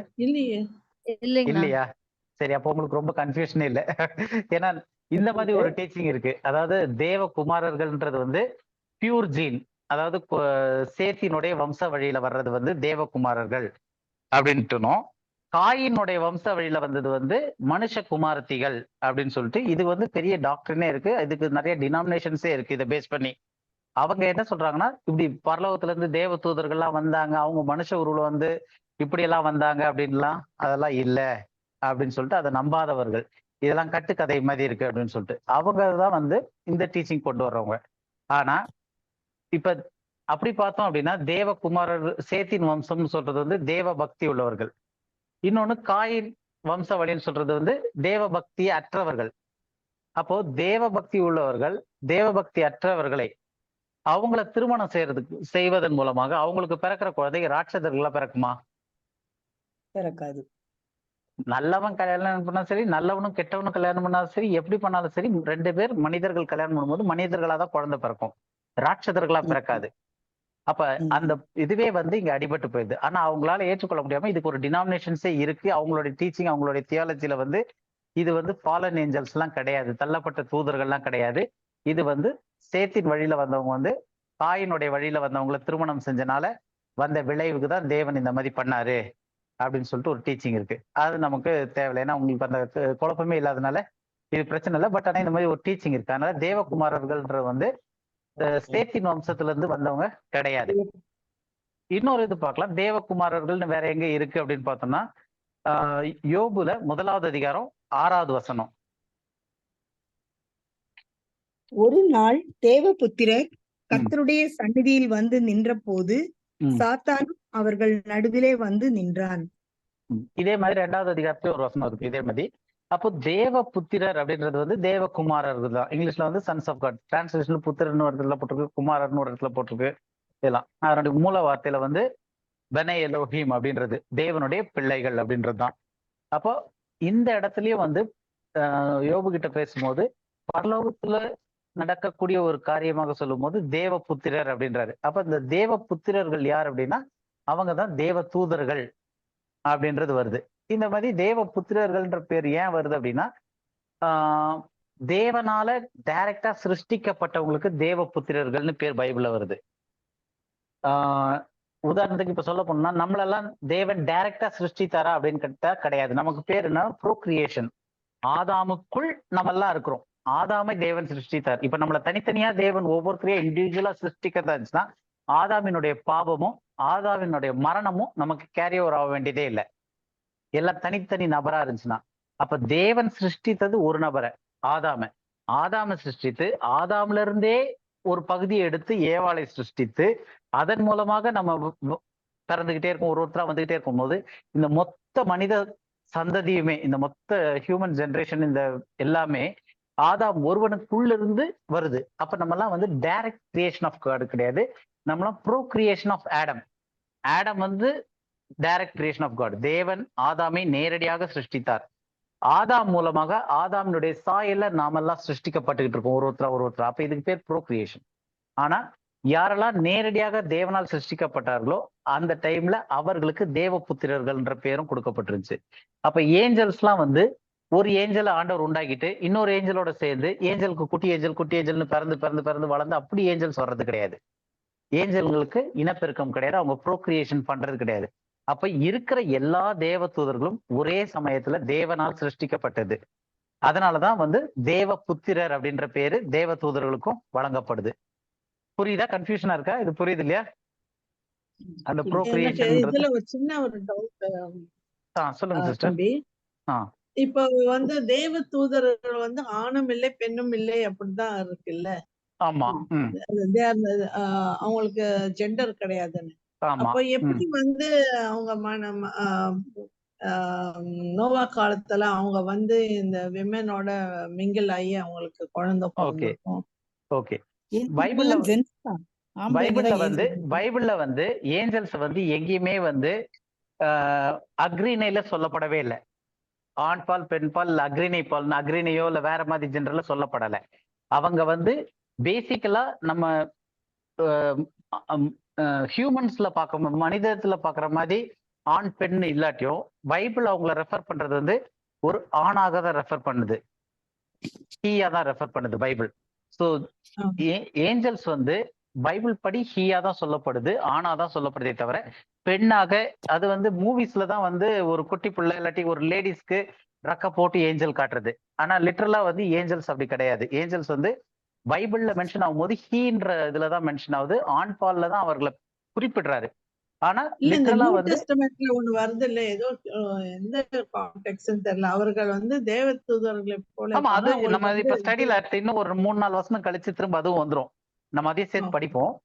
இப்ப அவங்க வந்து திருமணம் அப்படி கிடையாது, ஆண்கள் இது பண்றது கிடையாதுன்னு சொல்லிட்டு. ஏன் அப்படின்னா, இப்ப ஏன் நம்ம வந்து இப்போ ஆண் பெண்ணுன்னு தேவன் ஏன் உண்டாக்கி இருக்காரு, ஆதாம் ஏவாள்னு உண்டாக்குனதுக்கான காரணமே பலுகி பெருகி பூமியை நிரப்புங்கள்னு. அப்ப அந்த பர்பஸே என்னன்னா, மேல் அண்ட் ஃபீமேலுடைய பர்பஸ் வந்து அவங்க சேரும் போது ப்ரோக்ரியேஷன், அவங்களுடைய சந்ததி பெருகிட்டே போகணும் அப்படின்னு சொல்லிட்டு. இப்போ தேவ தூதர்களுக்கு வந்து ப்ரோக்ரியேஷனே கிடையாது. அப்ப அவர்கள் ஆணாவும் இருக்க வேண்டியதில்லை, பெண்ணாவும் இருக்க வேண்டியதில்லை. மெயினா வந்து அவர்கள் பெண் கொண்டு பெண் எடுத்து அந்த மாதிரி திருமணத்துல சேர்றது இல்லைன்றது தான் அந்த கான்டெக்ட்ல போக்கஸா இருக்குமே தவிர, அவங்க வந்து ஆம்பளையா பொம்பளையான்றது கிடையாது. ஆனா பைபிள்ல குறிப்பிடும் போது தேவ தூதர்களா இருக்கட்டும், இப்ப தேவனே வந்து பிதாவாகி தேவன் குறிப்பிடுது பைபிள். தேவன் வந்து ஆண் பாலும் கிடையாது, பெண் பாலும் கிடையாது. தேவன் ஆவியா இருக்கிறாரு. பட் அவர் குறிப்பிடும் போது பிதாவாகிய தேவன் தான் வருதே தவிர தாயாகிய தேவன் வரல. ஸோ ஒரு மேஸ்குலைன் ஜெண்டர்ல வந்து அவங்க கோட் பண்ணப்படுறாங்க நமக்கு ஒரு புரிதலுக்காக. பட் இங்க உள்ள ஆண் பால் பெண் பால்ன்றது வந்து இனப்பெருக்கத்திற்கு ஏற்ற மாதிரி சொல்லப்பட்டிருக்கு, அந்த ப்ரோக்ரியேஷனுக்காக வேண்டி தங்களுடைய இதை வந்து சந்ததியை விருத்தி அடை செய்யறதுக்கு. அப்படிப்பட்ட ஒரு காரியத்துல தேவதூதர்கள் கிடையாது அப்படின்னு சொல்லுறேன். புரியுதா உங்களுக்கு? ஸோ அவங்க இனப்பெருக்கம் செய்யறதுக்காக இல்ல. பட் அவங்க இப்ப ஆபிரகாமும் அங்க இதுல உட்கார்ந்து இருக்கும் போது ஆதியாகமம் 18வது அதிகாரத்துல வரும். அப்ப 3 புருஷர்கள் வந்தார்கள் இருக்கும். அவர்கள் வந்து தேவ தூதர்களா தான் வராங்க அங்க வரும்போது. அதுக்கப்புறம் சோதோம் குமாருக்கு 2 பேர் போறாங்க. அவங்க மனித உருவுல வந்த தேவ தூதர்களா இருக்கிறாங்க. அப்ப தேவ தூதர்கள் மனித உருவுல வராங்க. பட் அவங்களுக்கு வந்து அந்த ப்ரோக்ரியேஷனும் மனிதர்களுக்கான காரியங்களும் கிடையாது. ஏன்னா 2 தேவ தூதர்கள் சேர்ந்து ஒரு குட்டி தேவ தூதனை ப்ரொடியூஸ் பண்ண முடியும்ன்ற கான்செப்ட் ஆண்டவர் வைக்கல. ஆனா மனிதர்களுக்கு வந்து ஒரு மனிதனும் இன்னொரு மனுஷியும் சேர்ந்து அவர்களுக்கு பிள்ளைகள் பெற்று பூமியை நிரப்புவார்கள் இருக்கு. அது பிளஸ் பண்ணியிருக்காரு ஆண்டவர். அது நல்லது என்று கண்டார். அந்த மாதிரி ப்ரோக்ரியேஷன் அது பூமியில உள்ளதுக்கு செஞ்சாரு. ஆனா பரலோகத்துல இருக்க தேவனுடைய புத்திரர்கள் அப்படின்னு சொல்றவங்களுக்கு வந்து டைரக்ட் கிரியேஷன் ஆஃப் காடுக்கு வந்து அந்த ப்ரோக்ரியேஷனை வைக்கல. புரிஞ்சவங்களுக்கு நம்ம நீங்க கேட்ட அந்த வசனம் கூட இந்த மேரேஜை பத்தி நம்ம இன்னும் 2 இதுல வந்துரும், அது போட்டு பார்ப்போம். இப்ப இன்னொரு ஒரு வசனமும் படிக்கலாம் இந்த இதுக்கே வந்து தேவனுடைய புத்திரர்களுக்கு. லூக்கால 20வது அதிகாரம் 36வது வசனம்.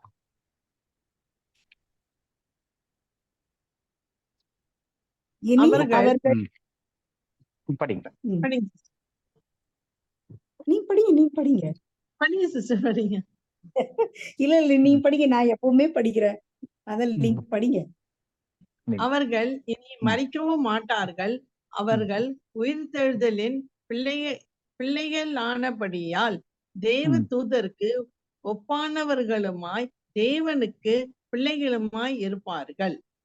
அப்போ உயிர்த்தெழுந்த பிறகு சொல்லும் போது அவர்கள் வந்து இனி பிள்ளைகளா இருப்பார்கள். எப்படி பிள்ளைகளா இருப்பார்கள்னா தேவ தூதர்களை போல. அப்ப தேவ தூதர்கள் வந்து யாருன்னா sons of God, children of காட்ன்னு இருக்கும்.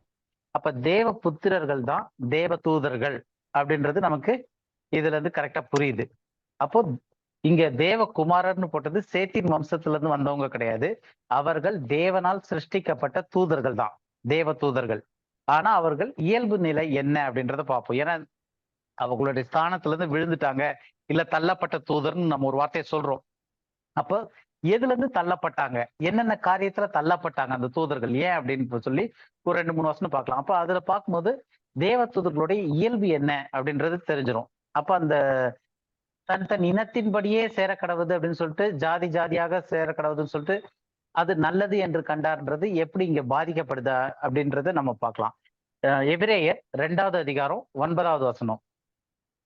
என்றாலும் தேவனுடைய கிருபையினால் ஒவ்வொருவருக்காகவும் மரணத்தை ருசி பார்க்கும் படிக்கு தேவ தூதரிலும் சற்று சிறியவராக்கப்பட்டிருந்த இயேசு மரணத்தை உத்தரித்ததின் நிமித்தம் மகிமையினாலும் கனத்தினாலும் முடி சூட்டப்பட்டதை காண்கிறோம்.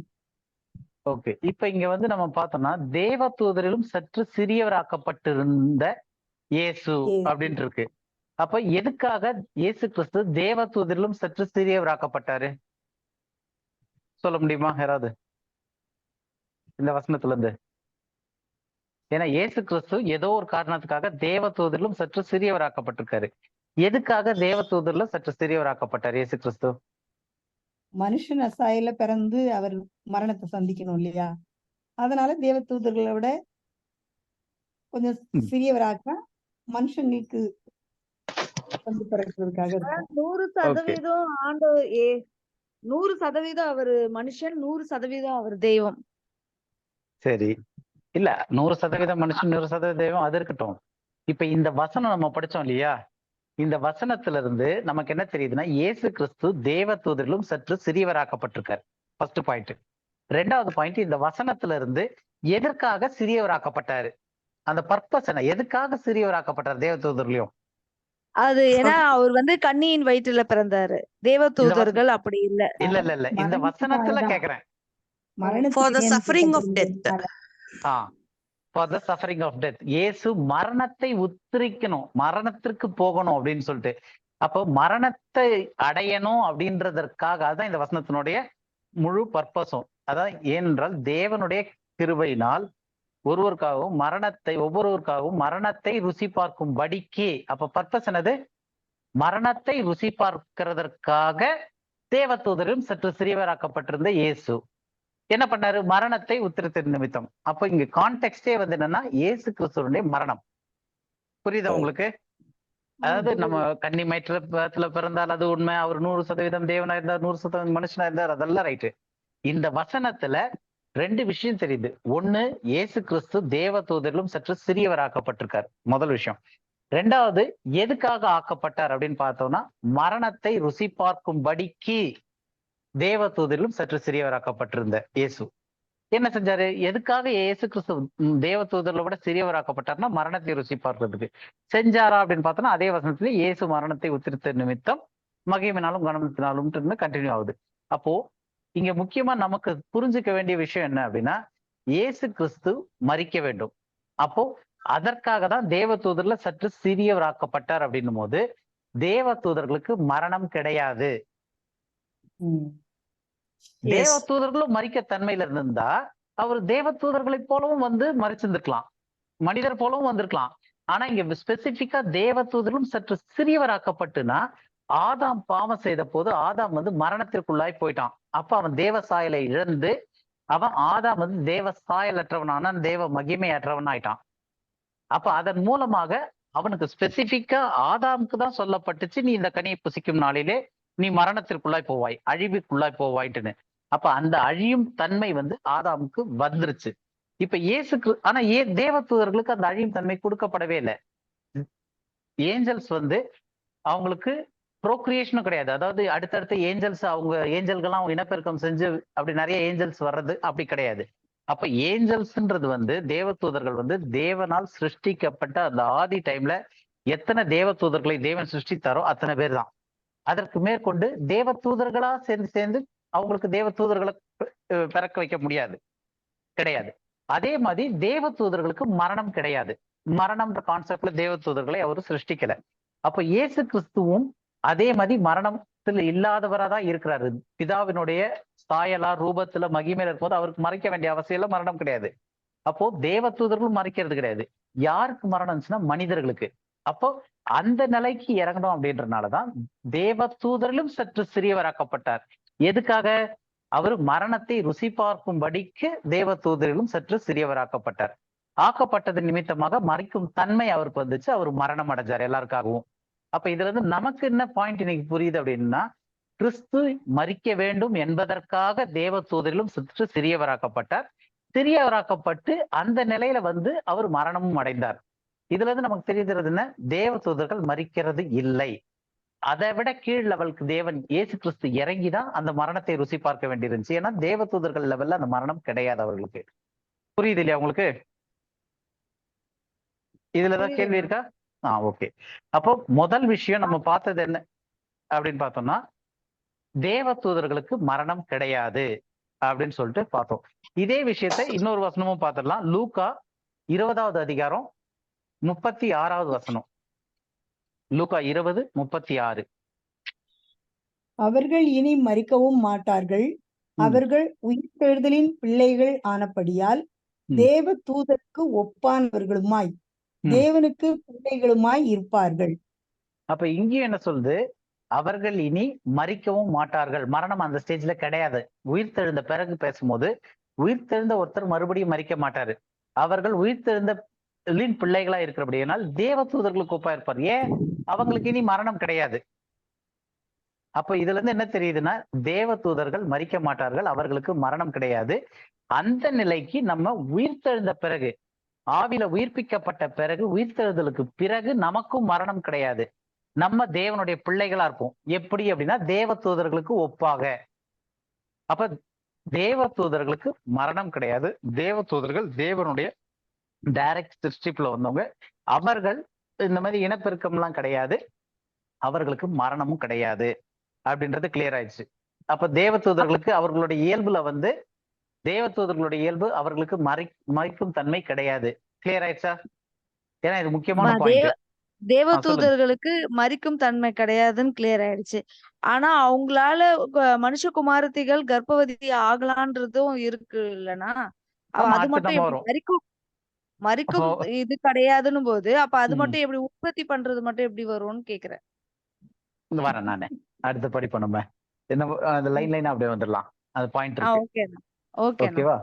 சோ அடுத்தது ஒரு விஷயம், இன்னொரு தன்மையும் என்ன அப்படின்னு பார்த்தோம் அப்படின்னா, மத்தேயு 22:30. இதுதான் சிஸ்டர் கேட்டுட்டு இருந்தது. அப்ப மத்தேயு 22:30. உயிர்த்தெழுதலில் கொள்வனையும் கொடுப்பனையும் இல்லை. அவர்கள் பரலோகத்தில் தேவ தூதரை போல் இருப்பார்கள்.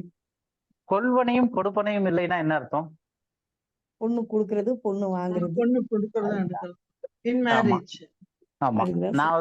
நான் சொல்லும் போது கொள்வனும் கொடுப்பனையும் இல்லைன்னு உடனே வியாபாரம் நினைச்சுக்கிட்டாங்க. ஏதோ பொருள் வாங்குறது, கொடுக்கறது, விற்கிறதுன்ற மாதிரி. ஆக்சுவலா கான்டெக்ட் வந்து marriage. Neither they give in marriage, இல்லாட்டி எடுக்கிறதும் இல்லை. பொண்ணு எடுக்கிறதும் கிடையாது, பொண்ணு கொடுக்கறதும் கிடையாதுன்ற மாதிரி. அப்போ உயிர்த்தெழுதல்ல கொள்வனையும் இல்லை, கொடுப்பனையும் இல்லை அப்படின்னும் போது, உயிர்த்தெழுதல்ல வந்து அவங்க வந்து மேரேஜ்ல பொண்ணு கொடுக்கறதும் இல்லை, பொண்ணு எடுக்கிறதும் கிடையாது. மேரேஜ் அப்படின்னு நடக்கிறது இல்லை. எதுல? உயிர்த்தெழுதல்ல அப்படின்னு சொல்லிட்டு அவர்கள் பரலோகத்திலே எப்படி இருக்க போறாங்க? தேவ தூதர்களை போல் இருப்பார்கள். அப்ப தேவ தூதர்களுக்கு கல்யாணம் இல்லை அப்படின்றாரு. தேவ தூதர்கள் பெண் எடுக்கிறதும் கிடையாது, பெண் கொடுக்கறதும் கிடையாது அப்படின்றது கிளியர் ஆகுதா? ஏன்னா உயிர்த்தெழுதல்ல நம்மளே அப்படிதான் இருக்க போறோம். எப்படி இருக்க போறோம்னா தேவ தூதர்களை போல இருக்க போறோம் பரலோகத்துல அப்படின்னு சொல்லிட்டு அந்த காரியத்துல வரும்போது சொல்றாரு. அப்ப திருமணத்துல தேவ தூதர்களுக்கு வந்து திருமணம் கிடையாது. அவர்கள் பெண் கொடுக்கறதும் கிடையாது, பெண் எடுக்கிறதும் கிடையாது. அப்ப தேவ தூதர்களுடைய தன்மையில முதல் விஷயம் அவர்களுக்கு மரணம் கிடையாது. 2வது விஷயம் அவர்கள் திருமணம் செய்யறது கிடையாது. இப்ப இதுதான் கண்மணி கேட்ட கேள்வி. அப்ப அவங்க திருமணம் மட்டும் செஞ்சு குழந்தைகள் பிறந்திருக்காங்களே அப்படின்னு சொல்லிட்டு. அப்போ இப்ப நம்ம இது வரைக்கும் பார்த்தது என்ன அப்படின்னு பார்த்தோம்னா, தேவ தூதர்களுடைய இயல்பு, அவங்களுடைய நேச்சர் என்ன அப்படின்னு பார்த்தோம். அப்ப 2 விஷயம் ஒண்ணு தெரிஞ்சு, மரணமும் திருமணமும் தேவ தூதர்களுக்கு கிடையாது. அவங்களுக்கானது கிடையாது. அது தேவன் அவங்களுக்கு நியமித்த விஷயம் கிடையாது. எது? மரணமும் கிடையாது, திருமணமும் கிடையாது. ஏன்னா திருமணம் வந்து இனப்பெருக்கத்திற்காக தான் தேவன் நியமிச்சு அதை ஆசீர்வதிச்சு வச்சாரு. அவங்க பலுகி பெருகணும்ட்டுன்னு. அப்படி தேவ தூதர்கள் பலுகி பெருக வேண்டிய அவசியம் கிடையாது. அதனால அவர்களுக்கு திருமணம் கிடையாது. நம்மளும் உயிர்த்தெழுந்த பிறகு அங்க போயிட்டு பலுகி பெருக போறது கிடையாது. அதனால நமக்கும் பரலோகத்துல உயிர்த்தெழுந்த பிறகு திருமணம் கிடையாது. அந்த கொள்வன கொடுப்பனே கிடையாது. நம்ம தேவ தூதர்களை போல கொண்டுட்டேன். ஆனா மரணமும் திருமணமும் யாருக்கு நியமிக்கப்பட்டுச்சு? மனிதர்களுக்கு. ஏன்னா மனிதர்கள் வந்து அவங்க பலுகி பெருகி பூமியை நிரப்புவார்கள் இருந்துச்சு. அவங்களுக்கு சாபத்து நிமித்தமா மரணம் வரும் அப்படின்னு சொல்லியிருந்தாரு. அந்த மரணமும் வந்துச்சு. அப்ப மரிக்கும் தன்மையும் திருமணம் செய்யக்கூடியதும் யாருக்கு நியமிக்கப்பட்டதுன்னா மனிதர்களுக்கு, தேவ தூதர்களுக்கு அல்ல. தேவ தூதர்களுக்கு வந்து திருமணமும் மரணமும் கிடையாது. இது புரிஞ்சு இல்லையா? புரிஞ்சிச்சு. இது அவங்களுடைய இயல்பு. இப்ப தள்ளப்பட்ட தூதர்கள் அப்படின்ட்டு ஏன் சொல்லுது அப்படின்னு பார்த்தோம்னா, அவங்களுடைய இயல்புல இருந்து அவங்க தவறிட்டாங்க, அவங்களுடைய இயல்புல இருந்து கீழே விழுந்துட்டாங்க அப்படின்னு பாக்குறோம். அப்ப நம்ம இவ்வளவு நேரம் பார்த்தோம், அவங்களோட இயல்பு படி அவங்க வந்து திருமணம் செய்யறது கிடையாது, மறிக்கிறதும் கிடையாது. அது அவங்களுக்கு கிடையவே கிடையாது அப்படின்னு பார்த்தோம். இப்போ 2 வசனம் படிக்கலாம். ஆதியாகமம் 6வது அதிகாரம் 2வது வசனம்.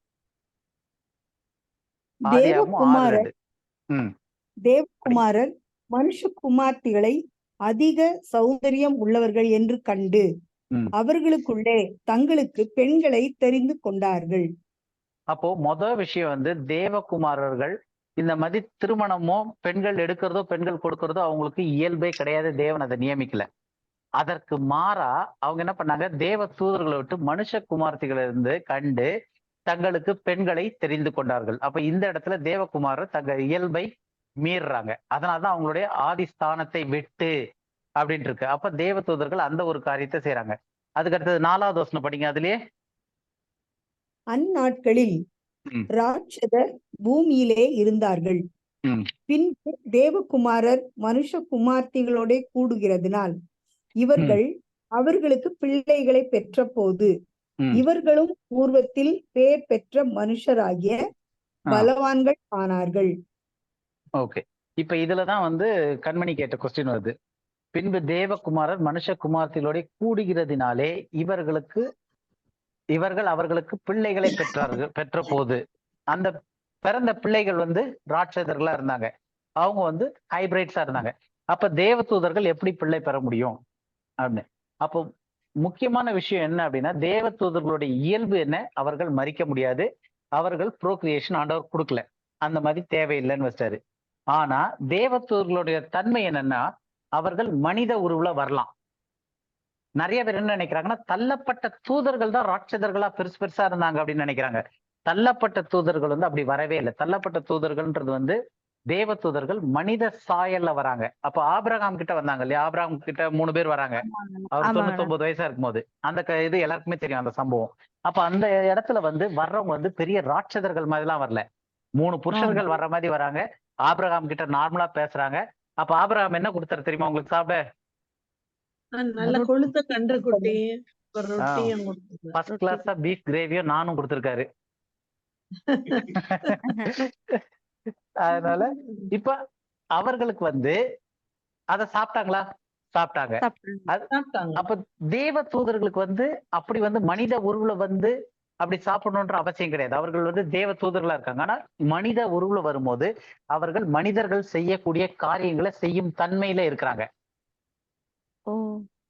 புரியுதா உங்களுக்கு? அந்த மனித சாயல் எடுக்கும் போது மனிதர்கள் என்னெல்லாம் பண்றாங்களோ அதெல்லாம் இவங்களாலையும் பண்ண முடியும்.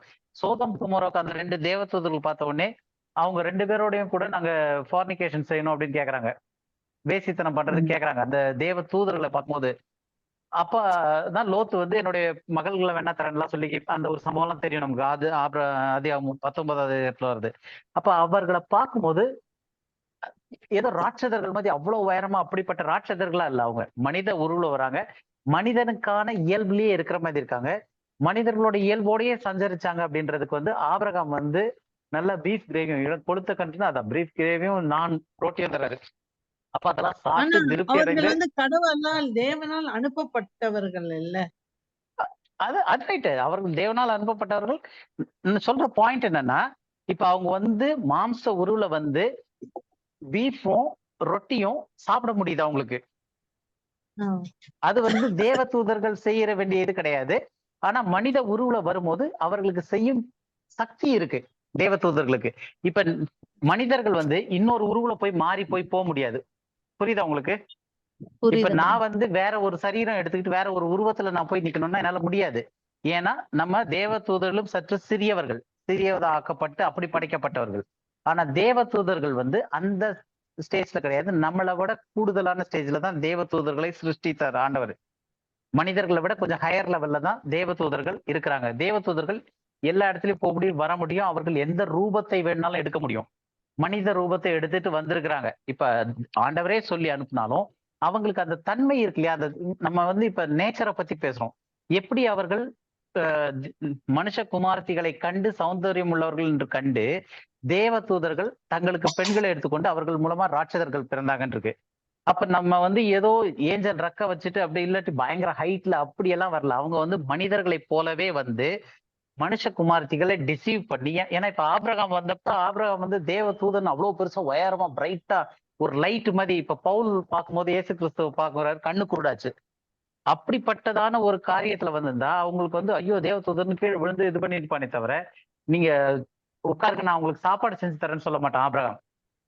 அப்ப அவங்க பாக்குறதுக்கு மனிதர்களை போலவே மனிதர்களாவே தேவ மனிதன் அப்படின்னு தான் நினைக்கிறான். அப்ப அவங்கள பார்க்கும்போது ஒரு வித்தியாசமா இல்லை, அவங்களும் நம்மளை போல மனிதர்கள்னு சொல்லிட்டு அவங்களுக்கு பிரெட்டு கறியெல்லாம் செஞ்சு தரான், சாப்பிடுறாங்க. அந்த இது புரியுது அவங்களுக்கு. அதாவது பிசிக்கல் பத்தி பேசுறேன் நான், பிசிக் பத்தி. தேவ தூதர்கள் போது ஏதோ ஏஞ்சல் மாதிரி ஒயிட்டா அப்படியே ரக்கா வச்சுக்கிட்டு அப்படியெல்லாம் வராம மனுஷங்களை போலவே வராங்க. மனுஷர்கள் சாப்பிடக்கூடிய மாதிரி இயல்பான காரியங்களை சாப்பிட வைக்க அந்த ஒரு தன்மை இல்ல, மனித உருவை எடுக்கக்கூடிய தன்மை தேவ தூதர்களுக்கு உண்டு. ஆனா மனிதர்களுக்கு இன்னொரு உருவம் எடுக்க முடியாது. அந்த மாதிரிலாம் மனிதர்களை விட அவர்கள் மேம்பட்டவர்களா இருக்கிறாங்க. புரியுது இல்லையா? இப்ப இந்த இடத்துல ஒரு கேள்வி கேட்கலாமா? சொல்லுங்க, கேளுங்க சிஸ்டர். இப்ப வந்து அப்ப வந்து அந்த மனுஷ குமாரிகள்ல வந்து சௌந்தரியம் உள்ளவர்கள் என்று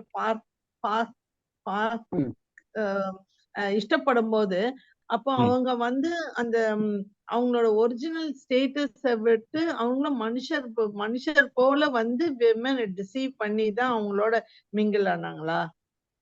அங்க டிசீவ் பண்ணின்ற வார்த்தை போடல வேதத்துல. டிசீவ் பண்ணாங்களா இல்லையான்னு தெரியாது. ஆனா அவங்க வந்து தனியா ஸ்பெஷலா பயங்கரமான ஒரு ரூபத்தை வச்சுக்கிட்டு இது ஏன் அப்படின்னா, முந்தா நேத்து இந்த இது எடுக்கும்போது பக்கத்துல என் சன் வில்லியம் உட்காந்துதான், அவன் ஒரு டவுட் கேட்டான். அப்ப ராட்சதர்கள்லாம் இருந்தான்றீங்களே, அப்ப ராட்சதர்கள்னா அவ்வளவு ஹைட்டா ஜெய்ஜாண்டிக்கா இந்த கிங் ஆஃப் ஓக்லாம் சொல்லும் போது 17 அடி கட்டிலாம் இருந்துச்சுன்றாங்க, ராட்சதர்கள் இருந்தாங்கன்னு சொல்லிட்டு. அந்த மாதிரி அவ்வளவு ஹைட்டான ஆளுங்கெல்லாம் இருந்தாங்க அப்படின்னா, அவங்க எப்படி வந்து மனுஷ குமாரத்திகள் போது நம்ம நார்மலா மனுஷங்க மாதிரி தான் இருப்பாங்க. அவங்க எப்படி அவங்க சேர்ந்து குழந்தையெல்லாம் பெற்றுக்க முடியும் அப்படின்னு கேட்டான். அவனுடைய கொஸ்டின் திங்கிங். அப்போ வந்து அவங்க வந்து தேவ தூதர்களை போல அப்படியே 2 ரெக்க வச்சுன்னு இல்லை, அவ்வளவு ஹைட்டா பிரைட்டா அப்படியே பிரம்மாண்டமா அப்படியெல்லாம் வரல. அவங்க நார்மலா மனிதர்கள் போலவே தான் வந்தாங்க. அப்ப அந்த ஸ்திரீகளுக்கும் மனுஷ குமாரத்திகளுக்கும் இவர்கள் சாதாரண மனுஷர்களே நினைச்சிருக்கலாம். அவங்க வந்து அது அவங்களோட குழந்தைங்களா ரொம்ப பெருசா இருந்ததுல்ல, அவங்களோட குழந்தைங்க. அதான் சொல்லுவாரு. இப்ப நமக்கு வந்து ஒண்ணும் இல்ல, சாதாரண நாட்டு காய் இருக்கு இல்லையா, வெஜிடபிள் நம்ம இப்ப வாங்கும் போதே நாட்டு காய்ன்றது சின்னதா ஒரு மாதிரி குட்டி குட்டியா நார்மலா இயற்கையா இருக்கக்கூடியதா இருக்கும். பாக்குறதுக்கு ரொம்ப இதா இருக்காது, நோஞ்சா மாதிரி மெலிசா இருக்கும் நாட்டு காய்ங்க. அதே நீங்க பெரிய ஸ்டோர்ல போயிட்டு ஹைபிரிட் காய் பாருங்க, நல்லா பெருசா ஷைனிங்கா பளபளன்னு நல்லா சதை பற்றோட இருக்க மாதிரி இருக்கும். உடனே நம்ம பரவாயில்ல ஹைபிரிட்னா நல்லா இருக்கு அப்படின்னு சொல்லிட்டு வாங்குறோம். கரெக்டா? இன்னைக்கு பிரசன்ட் டேல நான் சொல்றேன், அதனுடைய ஒரு புரிஞ்சுக்கிறதுக்காக ஒரு ஒப்பீட்டுக்காக சொல்றேன் நானு. ஹைபிரிடைசேஷன் அப்படின் போதே இயற்கையா வரக்கூடியது அதனுடைய இயற்கை தன்மையோடு கூட மெல்லிசா மெல்லிசா அப்படிதான் இருக்கும். அதனுடைய நார்மல் சைஸே அதுதான். ஆனா மனுஷங்க என்ன பண்றாங்க, அதை டிஎன்ஏ மேனிபுலேட் பண்ணும்போது, அதை ஹைபிரைட் பண்ணும்போது, வேற இதோட ஒட்டி வச்சு வேற ஹைபிரிடைசேஷன் மாத்தும் போது அதே காய்கறிகள் நாட்டு காயா வரும்போது சின்னதா மெல்லிசா சூமி போன மாதிரி குட்டி குட்டியா இருக்கு. அதே ஃப்ரெஷ்ஷா அப்படியே 10 நாள் ஆனாலும் கெடாத மாதிரி பெரிய சைஸ்ல வர்றது ஹைபிரிட் ஆகி வர்றது. கேட்டா கூட அது விலை ஜாஸ்தி, இது வந்து ஹைபிரிடுங்க, ஹைபிரிட் குவாலிட்டின்னு விற்கிறாங்க. உங்களுக்கு இப்ப அந்த டிஃபரன்ஸ் புரியுதா? ஏன் அந்த ஹைபிரிட்ங்கும் போதே அது பெருசாகும். அப்ப இந்த இயற்கையா பெண்களுக்கு வந்து குழந்தை பிறக்கும் போது மனிதர்களோட சேர்ந்து பிறந்தப்ப அவங்க நார்மல் ஹைட்ல நார்மலா மனிதர்களாவே இருந்தாங்க. ஆனா எப்ப இந்த ஹைபிரிடைசேஷன் ஆச்சோ, ஹைபிரிட்னும் போதே வேற, ஏன்னா இப்ப தேவ தூதர்கள் வந்து மரணம் இல்லாதவர்கள், அவர்களுடைய இயல்புல மரணம் கிடையாது. மனிதர்களுடைய இயல்புல மரணம் இருக்கு. அப்ப இந்த மரணம் தன்மை இல்லாத ஒரு தேவ தூதர்கள் மரிக்கும் தன்மை கொண்ட மனுஷ குமார்த்திகளோடு சேரும்போது அவர்களுக்கு பிறக்கக்கூடியது வந்து இனத்தின்படியானதல்ல, அது தேவன் நல்லது என்று கண்டார்னு சொல்ல முடியாது. இப்ப மனுஷி சேர்ந்து குழந்தை பிறக்கும் போது அதனுடைய ஆவி தேவனிடத்துல வருது, அதன் மூலமா பிறக்குது. இப்ப ஹைபிரைட பண்றாங்க. ஹைபிரைட் பண்றது வந்து ஒரு மனுஷன் அவனுடைய நாலேஜ்ல இது பண்ணி மாத்தி ஹைபிரைட் வருது. எல்லா காய்கறில இப்ப மிருகங்கள்லயே நிறைய ஹைபிரிடைசேஷன் ஆரம்பிக்கிறாங்க, டிஎன்ஏ மேனிபுலேஷன்றாங்க. ஸோ அந்த மாதிரி நிறைய விஷயங்கள் நடந்துகிட்டு இருக்கு. இதெல்லாம் வந்து கடைசி காலத்துக்கு லீட் பண்ணிட்டு போறது. ஏன்னா இயேசு கிறிஸ்துவ சொல்லும் போது மத்தியில வந்து எப்படி இருக்கும், கடைசி மனுஷகுமாரன் வரும் நாட்கள் நோவாவின் நாட்களிலே நடந்தது போல மனுஷகுமாரன் வரும் நாட்களிலும் நடக்கும் அப்படின்னு மத்தேயுல இது நமக்கு டாபிக்ல இல்ல, பட் சொல்றேன். மத்தேயு வர்றதும் வந்து இதேதான் ஆண்டவரும் இயேசு கிறிஸ்துவ வந்து கோட் பண்றாரு. நோவாவின் நாட்கள் எப்படி அதுலயே சொல்லும் போது அவர்கள் பெண் கொடுத்து அவர்கள் கொண்டு கொடுத்து சாப்பிட்டு உண்டு எல்லாரும் போல இருந்தாங்க, அந்த வெள்ளம் வந்து வாரிட்டு போற வரைக்கும் அப்படின் போது இன்னைக்கும் லிட்டரலா என்ன சொல்றாங்க நிறைய பேர் வந்து எல்லாம் நம்மளும் வந்து எல்லாரும் பொண்ணு பாக்குறது, கொடுக்கறது, திருமணம் செய்யறது, இதெல்லாம் ரொட்டீன் லைஃப் ஓடிக்கிட்டே இருந்துச்சுன்னு சொல்றதுதான் சொல்றாங்கன்றது கிடையாது. இங்க வந்து கொள்வனையும் கொடுப்பனையும் போது பெண் கொண்டும் பெண் கொடுத்துன்றது வந்து ஆஹ் தேவ தூதர்கள் மனுஷ குமாரத்திகளோட சேர்ந்து அந்த ஒரு ஹைபிரிடைசேஷன் நடக்கிற ஒரு காலகட்டமா இருக்கு.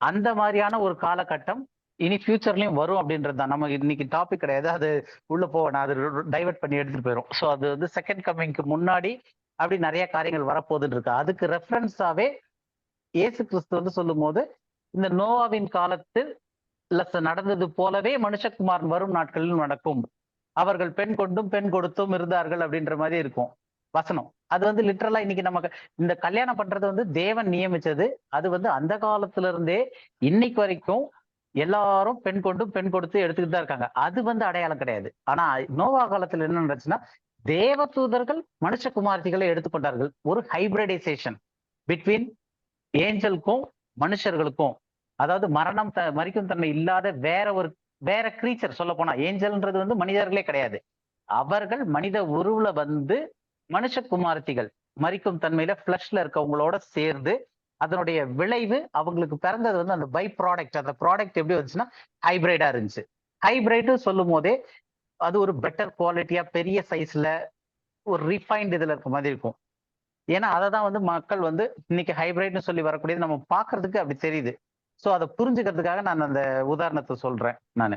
அப்போ தேவகுமாரர்கள் மனுஷ குமாரத்திகளோடு சேரும் போது அவர்களுக்கு பிறந்த குழந்தைகள் வந்து ராட்சதர்களா இருந்தாங்க அப்படின்னு போட்டிருக்கு. நெஃபலிம்ஸ் ஃபாலனா இருக்கிறாங்க, இல்ல ஜெய்ஜாண்டிக்கா இருந்தனால அவங்க வந்து ராட்சதர்கள்ன்ற பேர்ல அழைக்கப்பட்டாங்க. அவர்கள் வந்து மனிதர்கள் கிடையாது, அது ஒரு ஹைபிரைட். ஹைபிரைட்னு சொல்ல போனா ஒரு கலப்பினம். தேவ தூதர்களுக்கும் மனிதர்களுக்கும் சாகாமை உள்ளவர்களுக்கும் சாவும் தன்மை உள்ளவர்களுக்கும் சேர்ந்து ஒரு ப்ராடக்ட், ஒரு குழந்தை பிறகுது. அந்த குழந்தை ராட்சதர்களா இருக்கு, அது வந்து ஹைபிரைட்ஸ். அதனுடைய ஆவிகள் தேவனிடத்துல இருந்து வந்தது கிடையாது. அது தேவனுடைய பார்வையில அருவருப்பானது. கலப்பினம் தேவனுடைய பார்வையில அருவருப்பா இருக்கு. ஒண்ணு சேர்றது தேவனுடைய பார்வையில வேற வேற டைப்ல இருக்கிறது, சேர்றது வந்து வேற வேற கைண்ட், வேற வேற ஜாதியான இதை ஒன்னா சேர்க்கறது வந்து தேவனுக்கு அருவருப்பானதா இருக்கு. அப்ப தேவனுடைய பார்வையில அது நலமானது கிடையாது.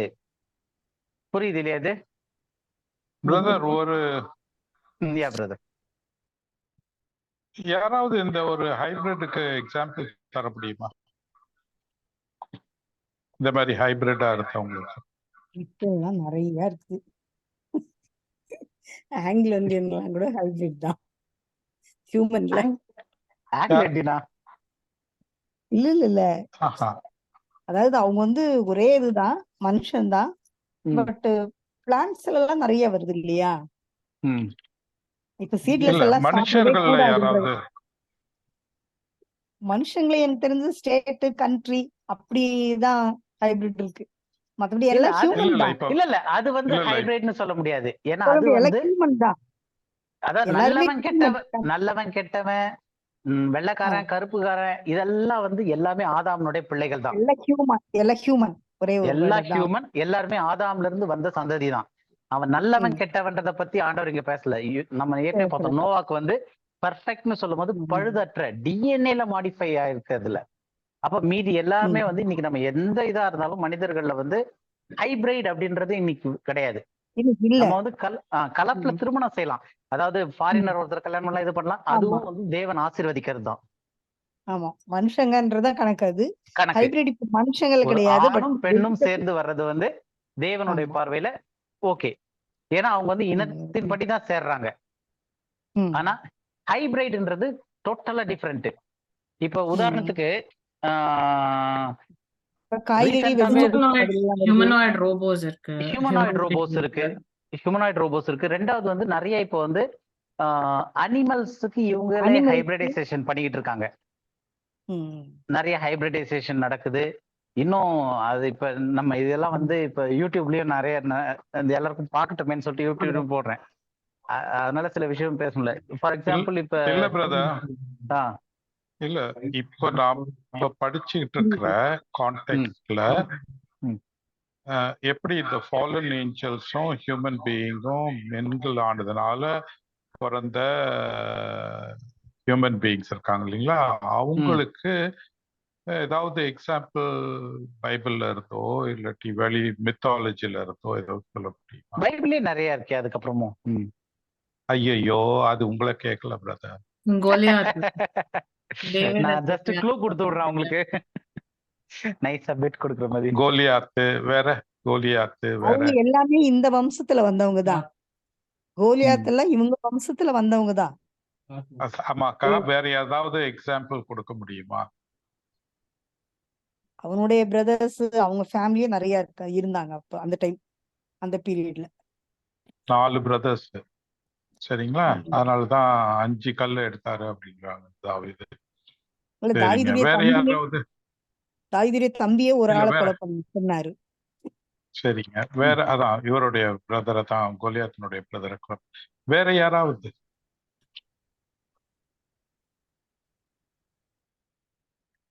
கட்டில படுத்து தூங்குற மாதிரி யாராவது இருக்காங்களா? actually like Hindu gods and goddesses, Ravanan and the concept of it, நிறைய head வச்சிருக்க mutated creatures. Head is of an animal and then body is of a human. So those are mutated. Mutated. Okay. அந்த sphynx Ogre. இருக்குல்ல, sphynx ஆமா. Pyramid, Sphinx, even that is line mixed with hybrid. Yeah, hybrid. இந்த Greek மெத்தாலஜில dummy God's சொல்லிட்டு வரும். For example Atlantis, அப்புறமா juice, அப்புறமா இவன் அந்த இன்னொரு பயங்கரமான போர் வீரன் ஹெர்குலஸ். ஹெர்குலஸ். ஓகே, அந்த மாதிரி நிறைய. அதுல என்னமா Cupid. Cupids are the baby naked angels எல்லாம் இருக்கீங்களா? ஓகே, நவ் இந்த ஹியூமன் பீயிங்கும் அனிமல்ஸும் சேர்ந்த கான்செப்ட் வந்து த்ரூ அவுட் த வேர்ல்டு இருக்குது. Okay, it's is not specific to ஒரு பர்டிகுலர் கல்ச்சருக்கு மட்டும் இல்லை, த்ரூ அவுட் த கல்ச்சர்ல இந்த அனிமல்ஸும் ஆர் இந்த ஜெயின்ஸு அந்த மாதிரியான கான்செப்ட்ஸ் இருக்கு. ஸோ இது வந்து ஒரு நம்ம பைபிள் பூர்வமா இதை நம்ம வந்து ப்ரூவ் பண்றோம். ஆனாலும் ப்ராக்டிக்கலா பார்த்தீங்கன்னாக்கா ஹிஸ்டாரிக்கலாவே நம்ம நிறைய அந்த ஒரு இது இருக்கும். ஸோ இந்த ஆக்சுவலா இது சொல்ல வந்தது வந்து அந்த ஆவிகள்ல போய் யாருக்கிட்ட வந்து அவரு ரீச் பண்ணாருன்றது ஆரம்பிச்சது. அது இவ்வளவு தூரம் இதுவாயிடுச்சு. சரிங்க பிரதர், ஓகே, யூ கண்டினியூ. இல்ல, அது ஆவி எந்த ஆவிகள்னு கண்டுபிடிக்கணும் இல்லையா? ஏன்னா நிறைய பேர் வந்து அதுல Okay, நிறைய yeah, difference yeah. Of opinion இருக்கு. Okay. ஸோ நம்மளுடைய Correct, பைபிள் yeah. ஸ்டடியே வந்து maybe we can take 1 week or 2 weeks. ஆனா டெஃபினட்டா இந்த நோவா காலத்தின் வெள்ளத்துல வந்தது யார், ராட்சதர்கள், எந்த ஆவிகள் சிறையில் இருந்துச்சு, இப்ப தள்ளப்பட்ட தூதர்கள் எங்க, ஸோ ஒரு நல்ல ஒரு ஐடியாலஜி நமக்கு கிடைக்கும். ஒரு இது அதுக்காக தான் வந்து கொஞ்சம் டீப்பாவே சரி. ஏன்னா ஒன் வேர்ட்ல இவங்க அப்படின்னு சொல்லிட்டு போயிடுறது இட்ஸ் ஈஸி, சீக்கிரம் முடிஞ்சிடும். பட் நிறைய விஷயம் நம்ம படிக்கும் போது நமக்கே நிறைய ஸ்டடி பண்ணிக்கலாம், லேர்ன் பண்ணலாம். அந்த இதுலதான் அப்படியே கொஞ்சம் டீப்பா இதாச்சு. பிரதர். அப்ப டியூரிங் நோவாஸ் டைம் இந்த ஜெயன்ட்ஸ் இந்த இவங்களெல்லாம் God could not just wipe them away completely with the help of with the flood. Only mankind was wiped away, but not these giants. Some of them remained because on David காலத்திலயும் they were carried over அப்படின்னு சொல்லலாமா? இல்ல அது வந்து இல்ல அது இல்ல அதாவது வெள்ளத்தினுடைய பர்பஸே வந்து God wants. ஏன்னா இப்ப வெள்ளத்துல வந்து தள்ளப்பட்ட தூதர்கள் அழிக்கப்பட்டார்களா? ஸோ இப்போ நம்ம அப்படி பார்த்தோம்னா அப்பார்ட் ஃப்ரம் தட் இந்த இதுல இருந்து நம்ம நோட்ஸ்ல இல்லாம ஜஸ்ட் கேட்குறேன். இப்போ ஃப்ளட்னுடைய purpose, what is the purpose of Noah's flood? உலகத்தை அழிக்கிறது. Is it to wipe out the pure DNA of the human being? அதாவது மனிதர்கள்ல கரைப்படாதவர்களை அழிக்கிறதுக்கா, இல்ல மனிதர்களை கரைப்பட்ட அந்த ஹைபிரைட்ஸ் அழிக்கிறதுக்கா, இல்ல தள்ளப்பட்ட தூதர்களை அழிக்கிறதுக்கா? எதுக்காக நோவாவின் வெள்ளம் வந்தது? the purpose of the flood. தரைப்பட்ட மனிதர்களை அழிக்கிறது.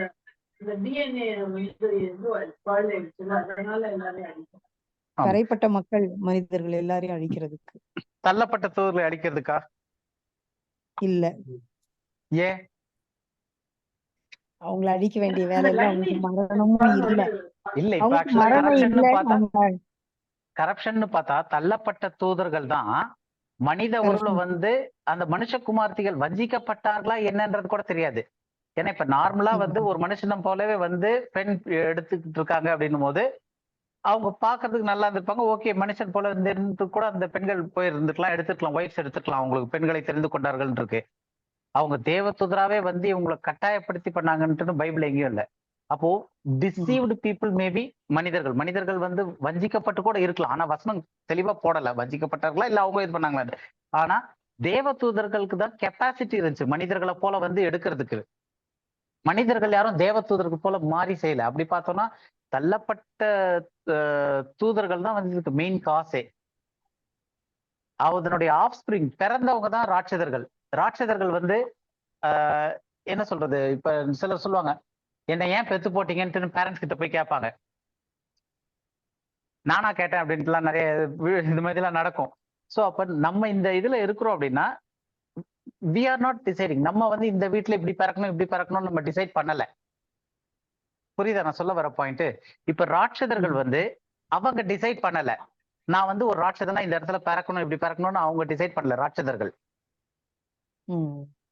அப்ப அந்த தவறுக்கான காரணம் ராட்சதர்கள் பிறந்ததற்கான காரணம் வந்து ராட்சதர்கள் கிடையாது. The hybrids are not the reason for their state. அவங்க ஏன் அப்படி இருக்கிறாங்கன்றதுக்கு ராட்சதர்கள் காரணம் கிடையாது. அப்ப யார் காரணம்? மனுஷகுமாரத்திகளா பார்த்தா அவங்களுக்கு வந்து தெரிஞ்சா தெரியாமலே நமக்கு தெரியாது. மனுஷகுமாரத்திகள் வந்து அவங்க உருவம் மாறல, அவங்க மனுஷகுமாரத்திகளாவே தான் இருந்தாங்க. Maybe they could be victim, அவங்க பாதிக்கப்பட்டவர்களா கூட இருந்திருக்கலாம். ஆனா அவங்கள தேவதூதர்கள் பயன்படுத்தியிருக்காங்க. அப்ப ராட்சதர்களும் அவங்க ராட்சதர்களா பிறந்ததுக்கு அவங்க காரணம் கிடையாது. அவங்க வந்து அதனுடைய விளைவா வந்தவங்க தான் ராட்சதர்கள். அப்ப மனித குமாரத்திகளும் வந்து வஞ்சிக்கப்பட்டிருக்கலாம், இல்ல தெரியாம இருந்திருக்கலாம். அப்ப இதனுடைய மொத்த பர்பஸ் யாருன்னா தள்ளப்பட்ட தூதர்கள். அவங்கதான் வந்து மனுஷ உருவை எடுத்துக்கிட்டு வந்திருக்காங்க. அப்ப ராட்சதர்கள் வந்து அந்த டைம்ல இருந்தப்ப ராட்சதர்களா இருப்பதற்கான காரணம் வந்து அவர்கள் கிடையாது, தள்ளப்பட்ட தூதர்கள். உங்களுக்கு புரியுது அந்த பாயிண்ட்? அப்போ தேவன் வந்து பூமியை அழிக்கணும் அப்படின்னு வரும்போது என்ன பர்பஸ்? இப்ப தள்ளப்பட்ட தூதர்களை அழிக்க முடியுமான்னு கேட்டா தூதர்களுக்கு மரணம் கிடையாது, அழிக்க முடியாது. நம்ம ஏற்கனவே நம்ம இதுக்கு முன்னாடி பார்த்துட்டோம். ஏஞ்சல்ஸ் உடைய நேச்சர்ல வந்து அவங்களுக்கு மரணம் கிடையாது அப்படின்னு சொல்லி பார்த்திருக்கோம். அப்ப அவங்களுக்கு மரணம் கிடையாதுன்னு போது இந்த வெள்ளம் தள்ளப்பட்ட தூதர்களை அழிக்க முடியுமா முடியாதா? முடியாது. அப்ப வெள்ளத்தினுடைய பர்பஸ் அவங்களை அழிக்கிறது கிடையாது, அது ரூல்ட் அவுட் ஆயிடுச்சு. அப்ப யார் அழிக்கப்பட முடியும்? மரிக்கும் தன்மையில இருக்கவங்க அழிக்கப்பட முடியும், அவங்களோட குழந்தைங்களை அழிக்க முடியும் எல்லாருமே. ஏன்னா சிஸ்டர் உங்க வாய்ஸ் ரொம்ப எக்கோ ஆகுது. பிரதர் உங்களது ஏதாவது ஒண்ணு கேட்க மாட்டேங்குது, எக்கோ ஆயிடுச்சு. இப்ப சிஸ்டர் சொல்லுங்க. அழிக்க முடியும். இப்ப வந்து நோவா காலத்துல இந்த ஃப்ளட் வரும்போது ஈவன் தி ஹையஸ்ட் மவுண்டன்ஸ் எல்லாம் இம்மர்ஸ்ட் இல்லையா? இப்ப வந்து அதனால ராட்சசர்களையும் அழிக்க முடிஞ்சிருந்திருக்கும். இல்ல சிஸ்டர், நம்ம இல்ல ராட்சதர்களை பத்தி பேசல. நான் சொல்றது ஃபாலன் ஏஞ்சல்ஸ். ஃபாலன் ஏஞ்சல்ஸ் வேற, ராட்சதர்கள் வேற. ராட்சதர்கள் வந்து ஃபாலன் ஏஞ்சல்ஸ்க்கும் ஹியூமன்ஸ்க்கும் பிறந்ததுதான் ராட்சதர்கள், ஹைபிரிட்ஸ். அவங்கள அழிக்கிறாரு. ஆனா அந்த வெள்ளத்துல வந்து ஃபாலன் ஏஞ்சல்ஸ் அழிய முடியாதுன்ற நானு. அவங்களுக்கு வந்து டெத் கிடையாது ஏஞ்சல்ஸ்க்கு. அப்ப அவங்க என்ன திருப்பி மேல போயிட்டு இருப்பாங்களா? இல்ல, அது நம்ம இன்னும் ஸ்டடி இருக்கு. ஆக்சுவலா we are going ahead நினைக்கிறேன் அந்த இதுல. ஏன்னா அவங்களுக்கு தானே நான் பாதாளத்துல போய் பிரசங்கிக்கிறாரு, அதுதானே நான் அப்படி கொண்டு வரீங்க? இல்லம்மா, அவங்களுக்கு இல்ல. நம்ம இன்னைக்கு ரொம்ப நிறைய ஃப்ரெண்ட்ஸ்ல போயிட்டோம். ஆக்சுவலா இது இன்னும் கொஞ்சம் பேஸ் புரிஞ்சுட்டு வந்தா தான் அது புரியும் ஈஸியா. ஓகே, நம்ம இப்ப திரும்ப இதுக்கு வரலாம். அப்ப இது மட்டும் பிடிச்சிடும். அப்ப நோவாவுடைய ஃப்ளட்னுடைய பர்பஸ் வந்து தள்ளப்பட்ட தூதர்களை இல்லாட்டி அவங்களுடைய ஸ்தானத்துல இருந்து விழுந்த தூதர்களை அழிக்கிறதுக்கு அல்ல. ஏன்னா அவங்கள வெள்ள தண்ணி இமயமலை இல்ல, அதுக்கு மேல போனா கூட அழிக்க முடியாது. ஏன்னா அவங்க மரிக்கும் தன்மையில உள்ளவர்கள் கிடையாது. First thing. ரெண்டாவது, மாம்சமான யாவரும் கெட்டு போயிருந்தார்கள். ஒரு வசனம் எடுத்து படிக்கலாம். இது அப்படியே ஆதியாகமம் 6:12.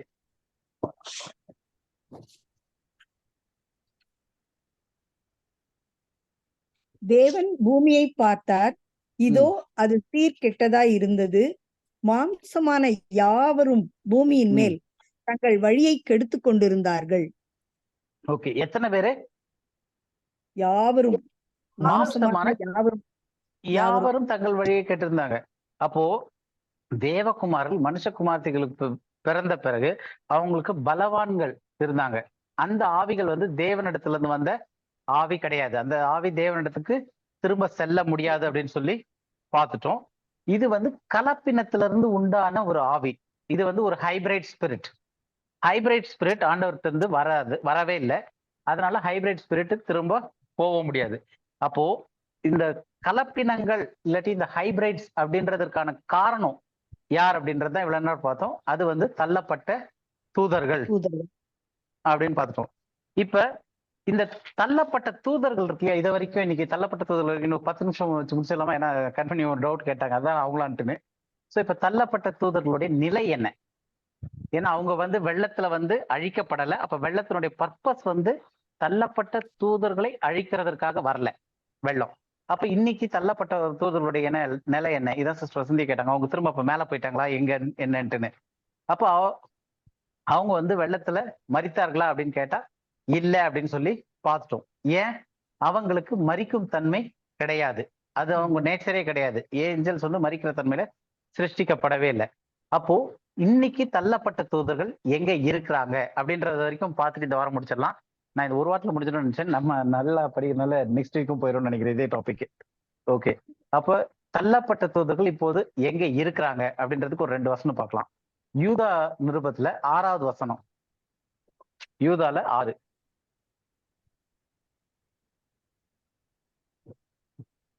தங்களுடைய ஆதி மேன்மையை காத்து கொள்ளாமல் தங்களுக்குரிய வாசஸ்தலத்தை விட்டுவிட்ட தூதர்களையும் மகா நாளில் நியாய தீர்ப்புக்கென்று நித்திய சங்கிலிகளினாலே கட்டி அந்தகாரத்தில் அடைத்து வைத்திருக்கிறார். ஓகே, இங்க வந்து தங்களுடைய ஆதி மேன்மையை காத்து கொள்ளாமல், அவங்களுடைய என்ன ஸ்டேட், அவங்க எப்படி உருவாக்கப்பட்டார்களோ தேவ தூதர்கள், அந்த ஃபர்ஸ்ட் எப்படி அவங்க உருவாக்கப்பட்டாங்களோ அந்த இயல்பை காத்து கொள்ளாமல் தங்களுக்குரிய வாசஸ்தலத்துல இருந்து அவங்களுடைய நிலைமையில இருந்து அந்த இடத்துல இருந்து அதை விட்டு விட்ட தூதர்களையும். அப்ப அந்த தூதர்களை ஏன்னா இது கான்டெக்ட்ல வந்து இன்னும் நிறைய பேரை பத்தி பேசிட்டு வர்றாரு அந்த இதுல. அப்ப அந்த தூதர்களையும் மகா நாளின் நியாய தீர்ப்புக்கென்று. அப்ப மகா நாளின் நியாய தீர்ப்புனா அது ஒரு நாள் இருக்கு, judgment day, the great judgment டே.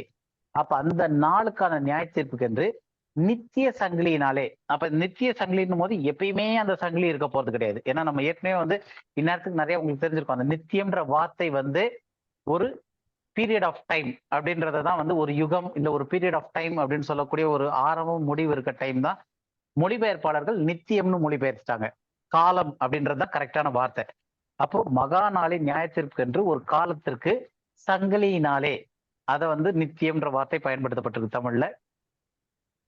இங்கிலீஷ்ல எவர்லாஸ்டிங் இருக்கு. பட் எபிரேயத்துல வந்து இயானியன்னா ஒரு காலகட்டத்திற்கான, அதாவது ஆரம்பம் முதல். இது நம்ம திரும்ப ரைட் டிவிஷன் ஸ்டடி போகும்போது இந்த இயானியன் பத்தியே ஒரு 2-3 வாரம் படிப்போம். அப்ப நல்ல டீடைல்டா புரியும். அப்போ அந்த சங்கிலியினாலே கட்டி அந்தகாரத்தில் அப்படின்னா டோட்டல் டார்க் அதுல அடைத்து வைத்திருக்கிறார் அப்படின்னு பார்த்தோம் ஃபர்ஸ்ட் விஷயம். ரெண்டாவது இன்னொரு வசனமும் பார்த்துடலாம். இதுக்கு ஒத்த வசனமே 2 பேதுருல 2ஆம் அதிகாரம் 4வது வசனம்.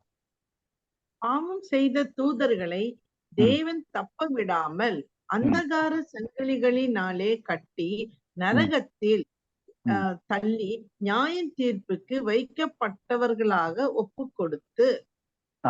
இப்ப இதுலயும் வந்து என்ன போட்டிருக்கு அப்படின்னா, பாவம் செய்த தூதர்களை, பாவம் செய்தவர்கள்னா அவங்க என்ன இதுக்காக நியமிக்கப்பட்டாங்களோ அதை விட்டுட்டு மாறா பெண்களை கொண்டு அந்த தினோவா காலத்துல வந்தது அந்த பாவம் செய்த தூதர்கள்.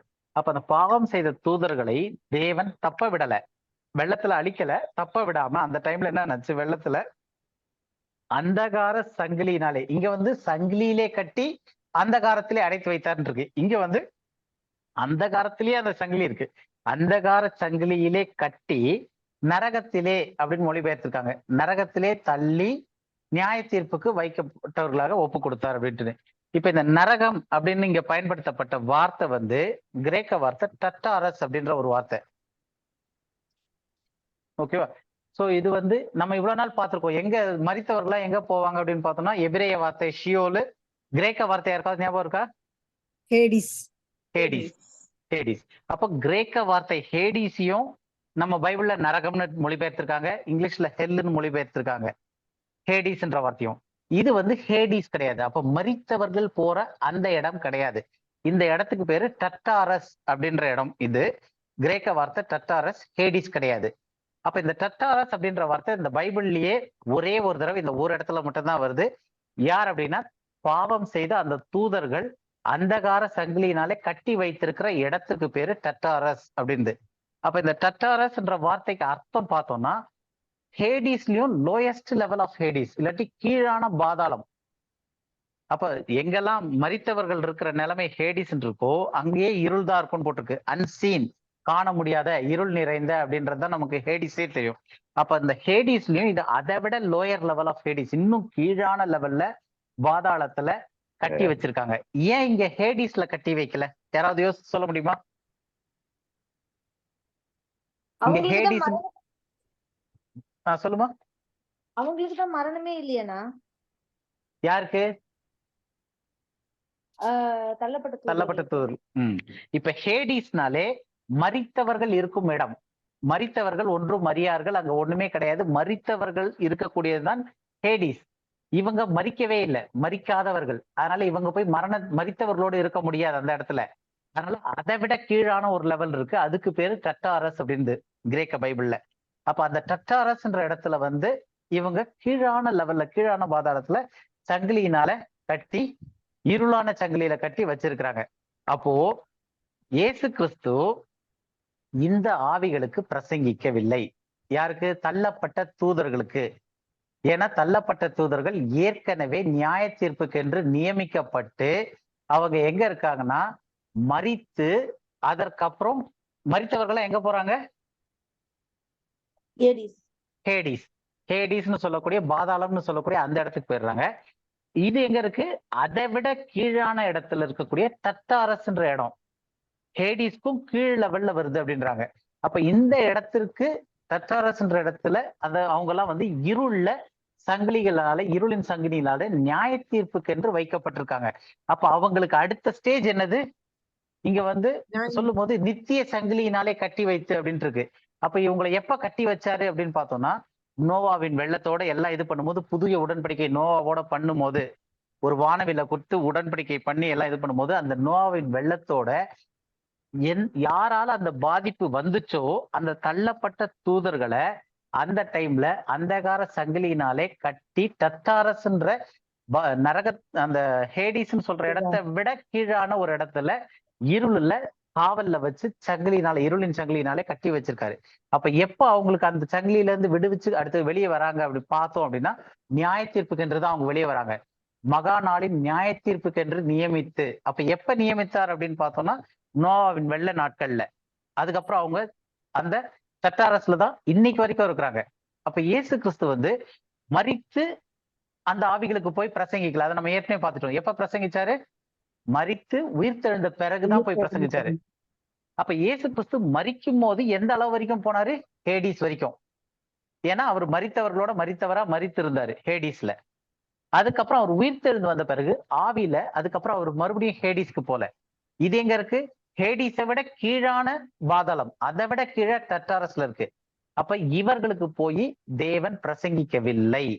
தேவன் பிரசங்கித்த ஆவிகள், காவலில் உள்ள ஆவிகள் இந்த காவல்ல இருக்கிற டட்டாரஸ் கிடையாது. இது எதுக்காக இவ்வளவு கிளியர் பண்ணி சொல்றோம்னா 90%, நானும் நிறைய பார்த்தேன், நிறைய இதெல்லாம் எடுத்து பார்த்து கேட்டேன் இது பண்ண பிறகு. ஆனா எல்லாரும் சொல்றது என்ன அப்படின்னு பார்த்தோம்னா இந்த தள்ளப்பட்ட தூதர்கள் காவல்ல இருக்கிறாங்க டட்டாரஸ்ன்ற இடத்துல. இங்க போய் இந்த காவல்ல இருக்கிற சங்கிலியினால கட்டி வச்சிருக்கு அப்படின்றனால இந்த காவலை சொல்லி இந்த காவல்ல இருக்கக்கூடிய இந்த தள்ளப்பட்ட தூதர்களுக்கு அவர் போய் பிரசங்கித்தாரு அப்படின்னு சொல்லி முடிச்சிடுறாங்க. ஆனா அது தவறு. நம்ம இந்த வாரம் இதோட முடிச்சுக்கலாம். நெக்ஸ்ட் வீக் வந்து இதனுடைய கண்டினியூட்டியா நம்ம அடுத்த காரியங்களை பார்ப்போம். அப்ப இயேசு கிறிஸ்து பேசினது வந்து இந்த ஆவிகளுக்கு கிடையாது அப்படின்றது வரைக்கும் நமக்கு கிளியரா புரியுது. இதுல ஏதாவது கேள்விகள் இருக்கா? புரியுதுங்கண்ணா. இது புரியுது. நம்ம இப்ப வந்து ஜஸ்ட் ஒரு சின்ன இதுதான் பார்த்திருக்கோம். அடுத்த வாரம் வந்து அந்த கீழ்ப்படியாத ஆவிகள் என்ன, அவங்க பண்ண டிசோபீடியன்ட், அந்த கீழ்ப்படியாமை போனவைகள், அதுக்கு வந்து ஒரு இடத்துல நோவா வந்து நீதியை பிரசங்கித்தான் இருக்கு.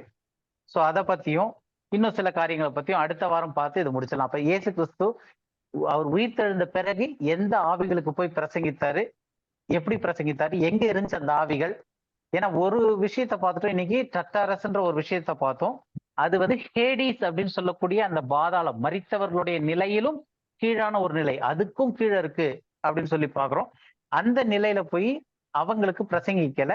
ரெண்டாவது, நோவாவின் வெள்ளத்துல மரித்தவர்கள்ல தள்ளப்பட்ட தூதர்கள் கிடையாது. அவர்கள் அன்னையிலிருந்து இருளின் சங்கிலியினால கட்டப்பட்டு டட்டாரஸ்ன்னு சொல்லக்கூடிய கீழான பாதாளத்துல இன்னும் இருக்கிறாங்க. அந்த யுக காலம் அவங்களுக்கு இன்னும் முடியல. எப்ப அந்த சங்கிலிகள் முடியுது அப்படின்னா, அதுல இருந்து நேரா அவங்க வெளியே வரப்போறதே எப்ப நேரா எங்க வராங்கன்னா, மகா நாளின் நியாய தீர்ப்புக்காக, அதுக்காக நியமிச்சு கட்டி வச்சிருக்காரு. ஏன்னா அவங்க பண்ண தப்புனாலதான் ராட்சதர்கள் வந்தாங்க. அந்த நோவாவினுடைய வெள்ளமே தேவைப்பட்டுச்சு. அந்த மொத்த டிஎன்ஏவும் கரப்ட் ஆயிருச்சு. அதனால நோவாவையும் அவருடைய குடும்பத்தையும் வரைக்கும் காப்பாற்றி அதற்கப்புறம் மறுபடியும் கொண்டு வராரு. இன்னும் சில கேள்விகள் இருக்கும். அது எப்படின்னா, இப்ப கோலியாத் அப்ப எப்படி ராட்சதன் அதுக்கப்புறம் வந்தான், கேரி வரானா அப்படின்னு சொல்லிட்டு. அதே மாதிரி ஓக் அந்த கட்டிலே வந்து 17 அடி இருக்கும் அப்படின்னு சொல்லிட்டு, இவங்க வேவு பார்க்க போனப்ப கானாரியர்கள், எபூசியர்கள் இவங்க எல்லாமே ராட்சதர்களா இருந்தாங்கன்னு இருக்கு பைபிள்ல. அவங்க முன்னாடி நாங்கள் வெட்டுக்கிளிகளை போல இருந்தோம் அப்படின்னு இருக்கு. அப்போ அவங்க அவ்வளவு ஹைட்டா ஜெய்ஜாண்டிக்கா இருந்திருக்காங்க, ராட்சதர்களா தான் இருந்திருக்காங்க. அப்ப ராட்சதர்கள் அதுக்கப்புறமும் கண்டினியூ ஆயிருக்கு. சோ இது வந்து எப்படி கண்டினியூ ஆச்சு அப்படின்னு பைபிள்ல இல்ல. ஆனா சில ஆய்வாளர்கள் ஒரு சில காரியங்கள் சொல்றாங்க. நம்ம வேணா அதையும் வந்து அடுத்த வாரம் முடியறதுக்கு முன்னாடி அது என்ன சொல்றாங்கன்ற ஒரு ஐடியாலஜி பார்க்கலாம். ஆனா அதுக்கு வசனமா இப்படிதான் வந்துச்சுன்னு இல்லை. ஆனா அது ஒண்ணுதான் பாசிபிலிட்டி இருக்கு. அதையும் என்னன்றது நம்ம அடுத்த வாரம் பார்க்கலாம். வேற ஏதாவது கேள்விகள் இருந்தா கூட நம்ம இதுல போடுங்க. வேற பிரதர் நீங்க ஏதாவது ஆட் பண்ணுமா இல்ல ப்ரேயர் பண்ணலாமா பிரதர்? வேற யாருக்காவது டவுட் ஏதாவது இருக்கா? சிஸ்டர் ஹேமா ஏதாவது கேக்குறீங்களா? பிரதர், அந்த டாட்டாரஸ் வந்து இன்னும் டீப்பர் லோவர் லெவல் ஆஃப் ஹேடிஸ்னு ஏதாவது பைபிள் வசனம் இருக்கா? பைபிள் வசனம் இல்ல, அந்த ஸ்ட்ராங்ஸ் கன்கார்டன்ஸ் இருக்கு இல்லையா, ஒவ்வொரு கிரீக் வேர்டுக்கும் மீனிங், ஹீப்ரூ வேர்டுக்கான மீனிங் வருது இல்லையா, ஸ்ட்ராங்ஸ் கன்கார்டன்ஸ். சோ அந்த ஸ்ட்ராங்ஸ் கன்கார்டன்ஸ், அதே மாதிரி தஷர்ஸ் ஆஃப் ஸ்கிரிப்சர் நாலேஜ் இருக்கு அந்த இதுல, மற்ற பிரவுன்ஸ் டிக்ஷனரின்னு இருக்கு. சோ இதெல்லாம் வந்து என்னன்னா, அந்த கிரேக்க வார்த்தைக்கு என்ன அர்த்தம், அது என்னவா பயன்படுத்தப்பட்டிருக்கு அப்படின்ட்டு அந்த மீனிங்ஸ் வரும். சோ அந்த மீனிங்ஸ்ல இருந்து எடுத்திருக்குது. ஏன்னா இப்ப எபிரே கிரேக்கத்துல எழுதும் போது அங்க பயன்படுத்தப்பட்ட வார்த்தை டட்டாரஸ்ன்றது. அப்ப அந்த டட்டாரஸ்ன்றத நமக்கு மொழிபெயர்க்கும் போது நரகம் அப்படின்னு மொழிபெயர்த்தாங்க. எப்படி இந்த ஹேடிஸ்க்கும் நரகம்னு மொழிபெயர்த்துக்கு மாதிரி. அப்ப ஹேடிஸ்னா என்ன அப்படின்னா, place of dead or unseen, unknown அப்படின்னு நமக்கு அதனுடைய மீனிங் தெரியறது வந்து ஸ்ட்ராங்ஸ் கன்கார்டன்ஸ்ல இருந்து, அதனுடைய டிக்ஷனரியில இருந்து. அதே மாதிரி டட்டாரஸ்ன்ற வார்த்தைக்கு அந்த ஸ்ட்ராங்ஸ்ல போய் நம்ம அந்த பிரவுன்ஸ் டிக்ஷனரி இதெல்லாம் எடுத்து படிக்கும் போது அந்த டட்டாரஸ்ன்றது என்ன அப்படின்னா, லோயஸ்ட் லெவல் ஆஃப் ஹேடிஸ், இந்த innermost part of the earth அப்படின்னு இருக்கு. அப்ப பூமியினுடைய தாழ்விடத்துல இன்னும் கீழான பாதாளம், ஹேடிஸ்ன்ற வார்த்தை, லோயஸ்ட் ஹேடிஸ்னும் போது, Hades is the place of dead and it is dark, அன்சீனா இருக்கு. இப்ப அதை விட கீழான லெவல்ல இவங்களை வந்து சிறைப்படுத்திருக்காங்க. அப்ப அதுக்கு வந்து தனியா ஒரு பைபிள் ஒரு பேர் கொடுக்குது, which is Tartarus. Okay okay okay, thanks brother. வேற ஏதாவது கேள்விகள் இருக்கா? சொல்லுங்க கார்த்திகேயன். சார், இப்ப நம்ம ஆதாம் வந்து பாக்குறோம், ஆண்டவர் வந்து சிருஷ்டிக்கிறாரு, மண்ல இருந்து எடுத்து அவனுக்குள்ள நாசியில சுவாசத்தை ஊத்துறாரு. இப்ப நம்ம ஆதாம்ல இருந்து கேரி ஆகி வரோம். இப்ப நம்ம சரீரம் வந்து மண்ணானது மண்ணுக்கு திரும்புது, ஆவி தேவன் இடத்துக்கு திரும்புது. ஆமா.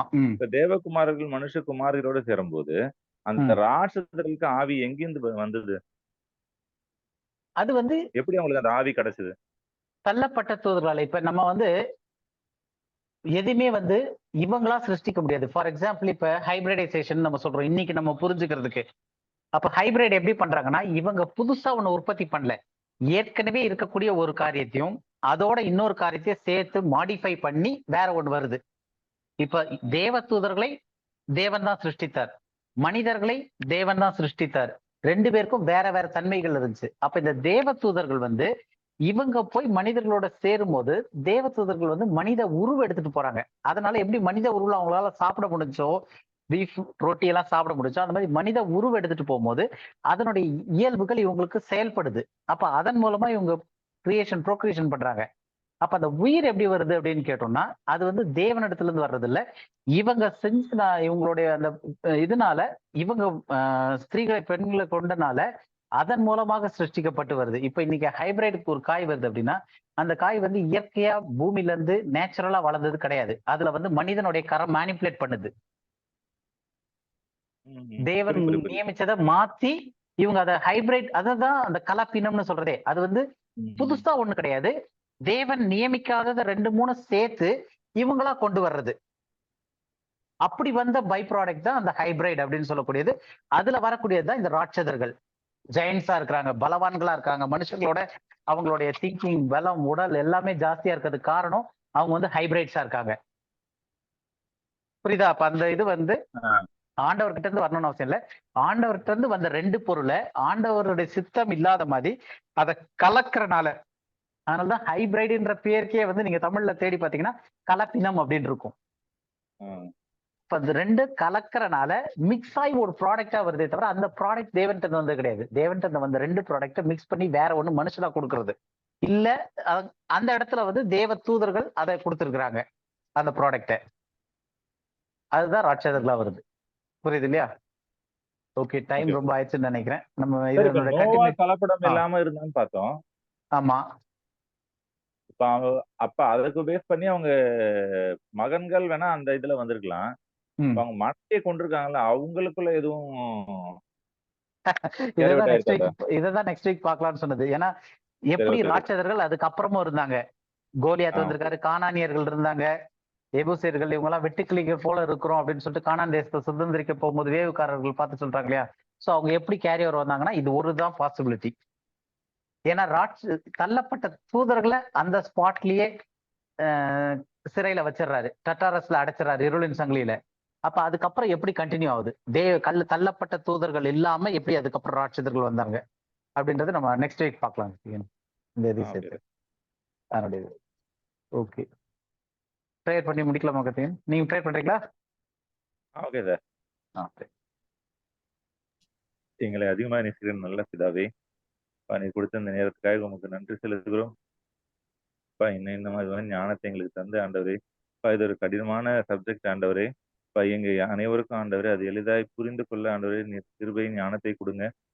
இன்னும் அதிகமான காரியங்களை நாங்கள் படித்து எளிதாய் புரிந்து கொள்ள தேவரீர் உன்னுடைய கிருபை எங்களோடு வழிநடத்தும்படியாக ஜெபிக்கிற ஆண்டவரே.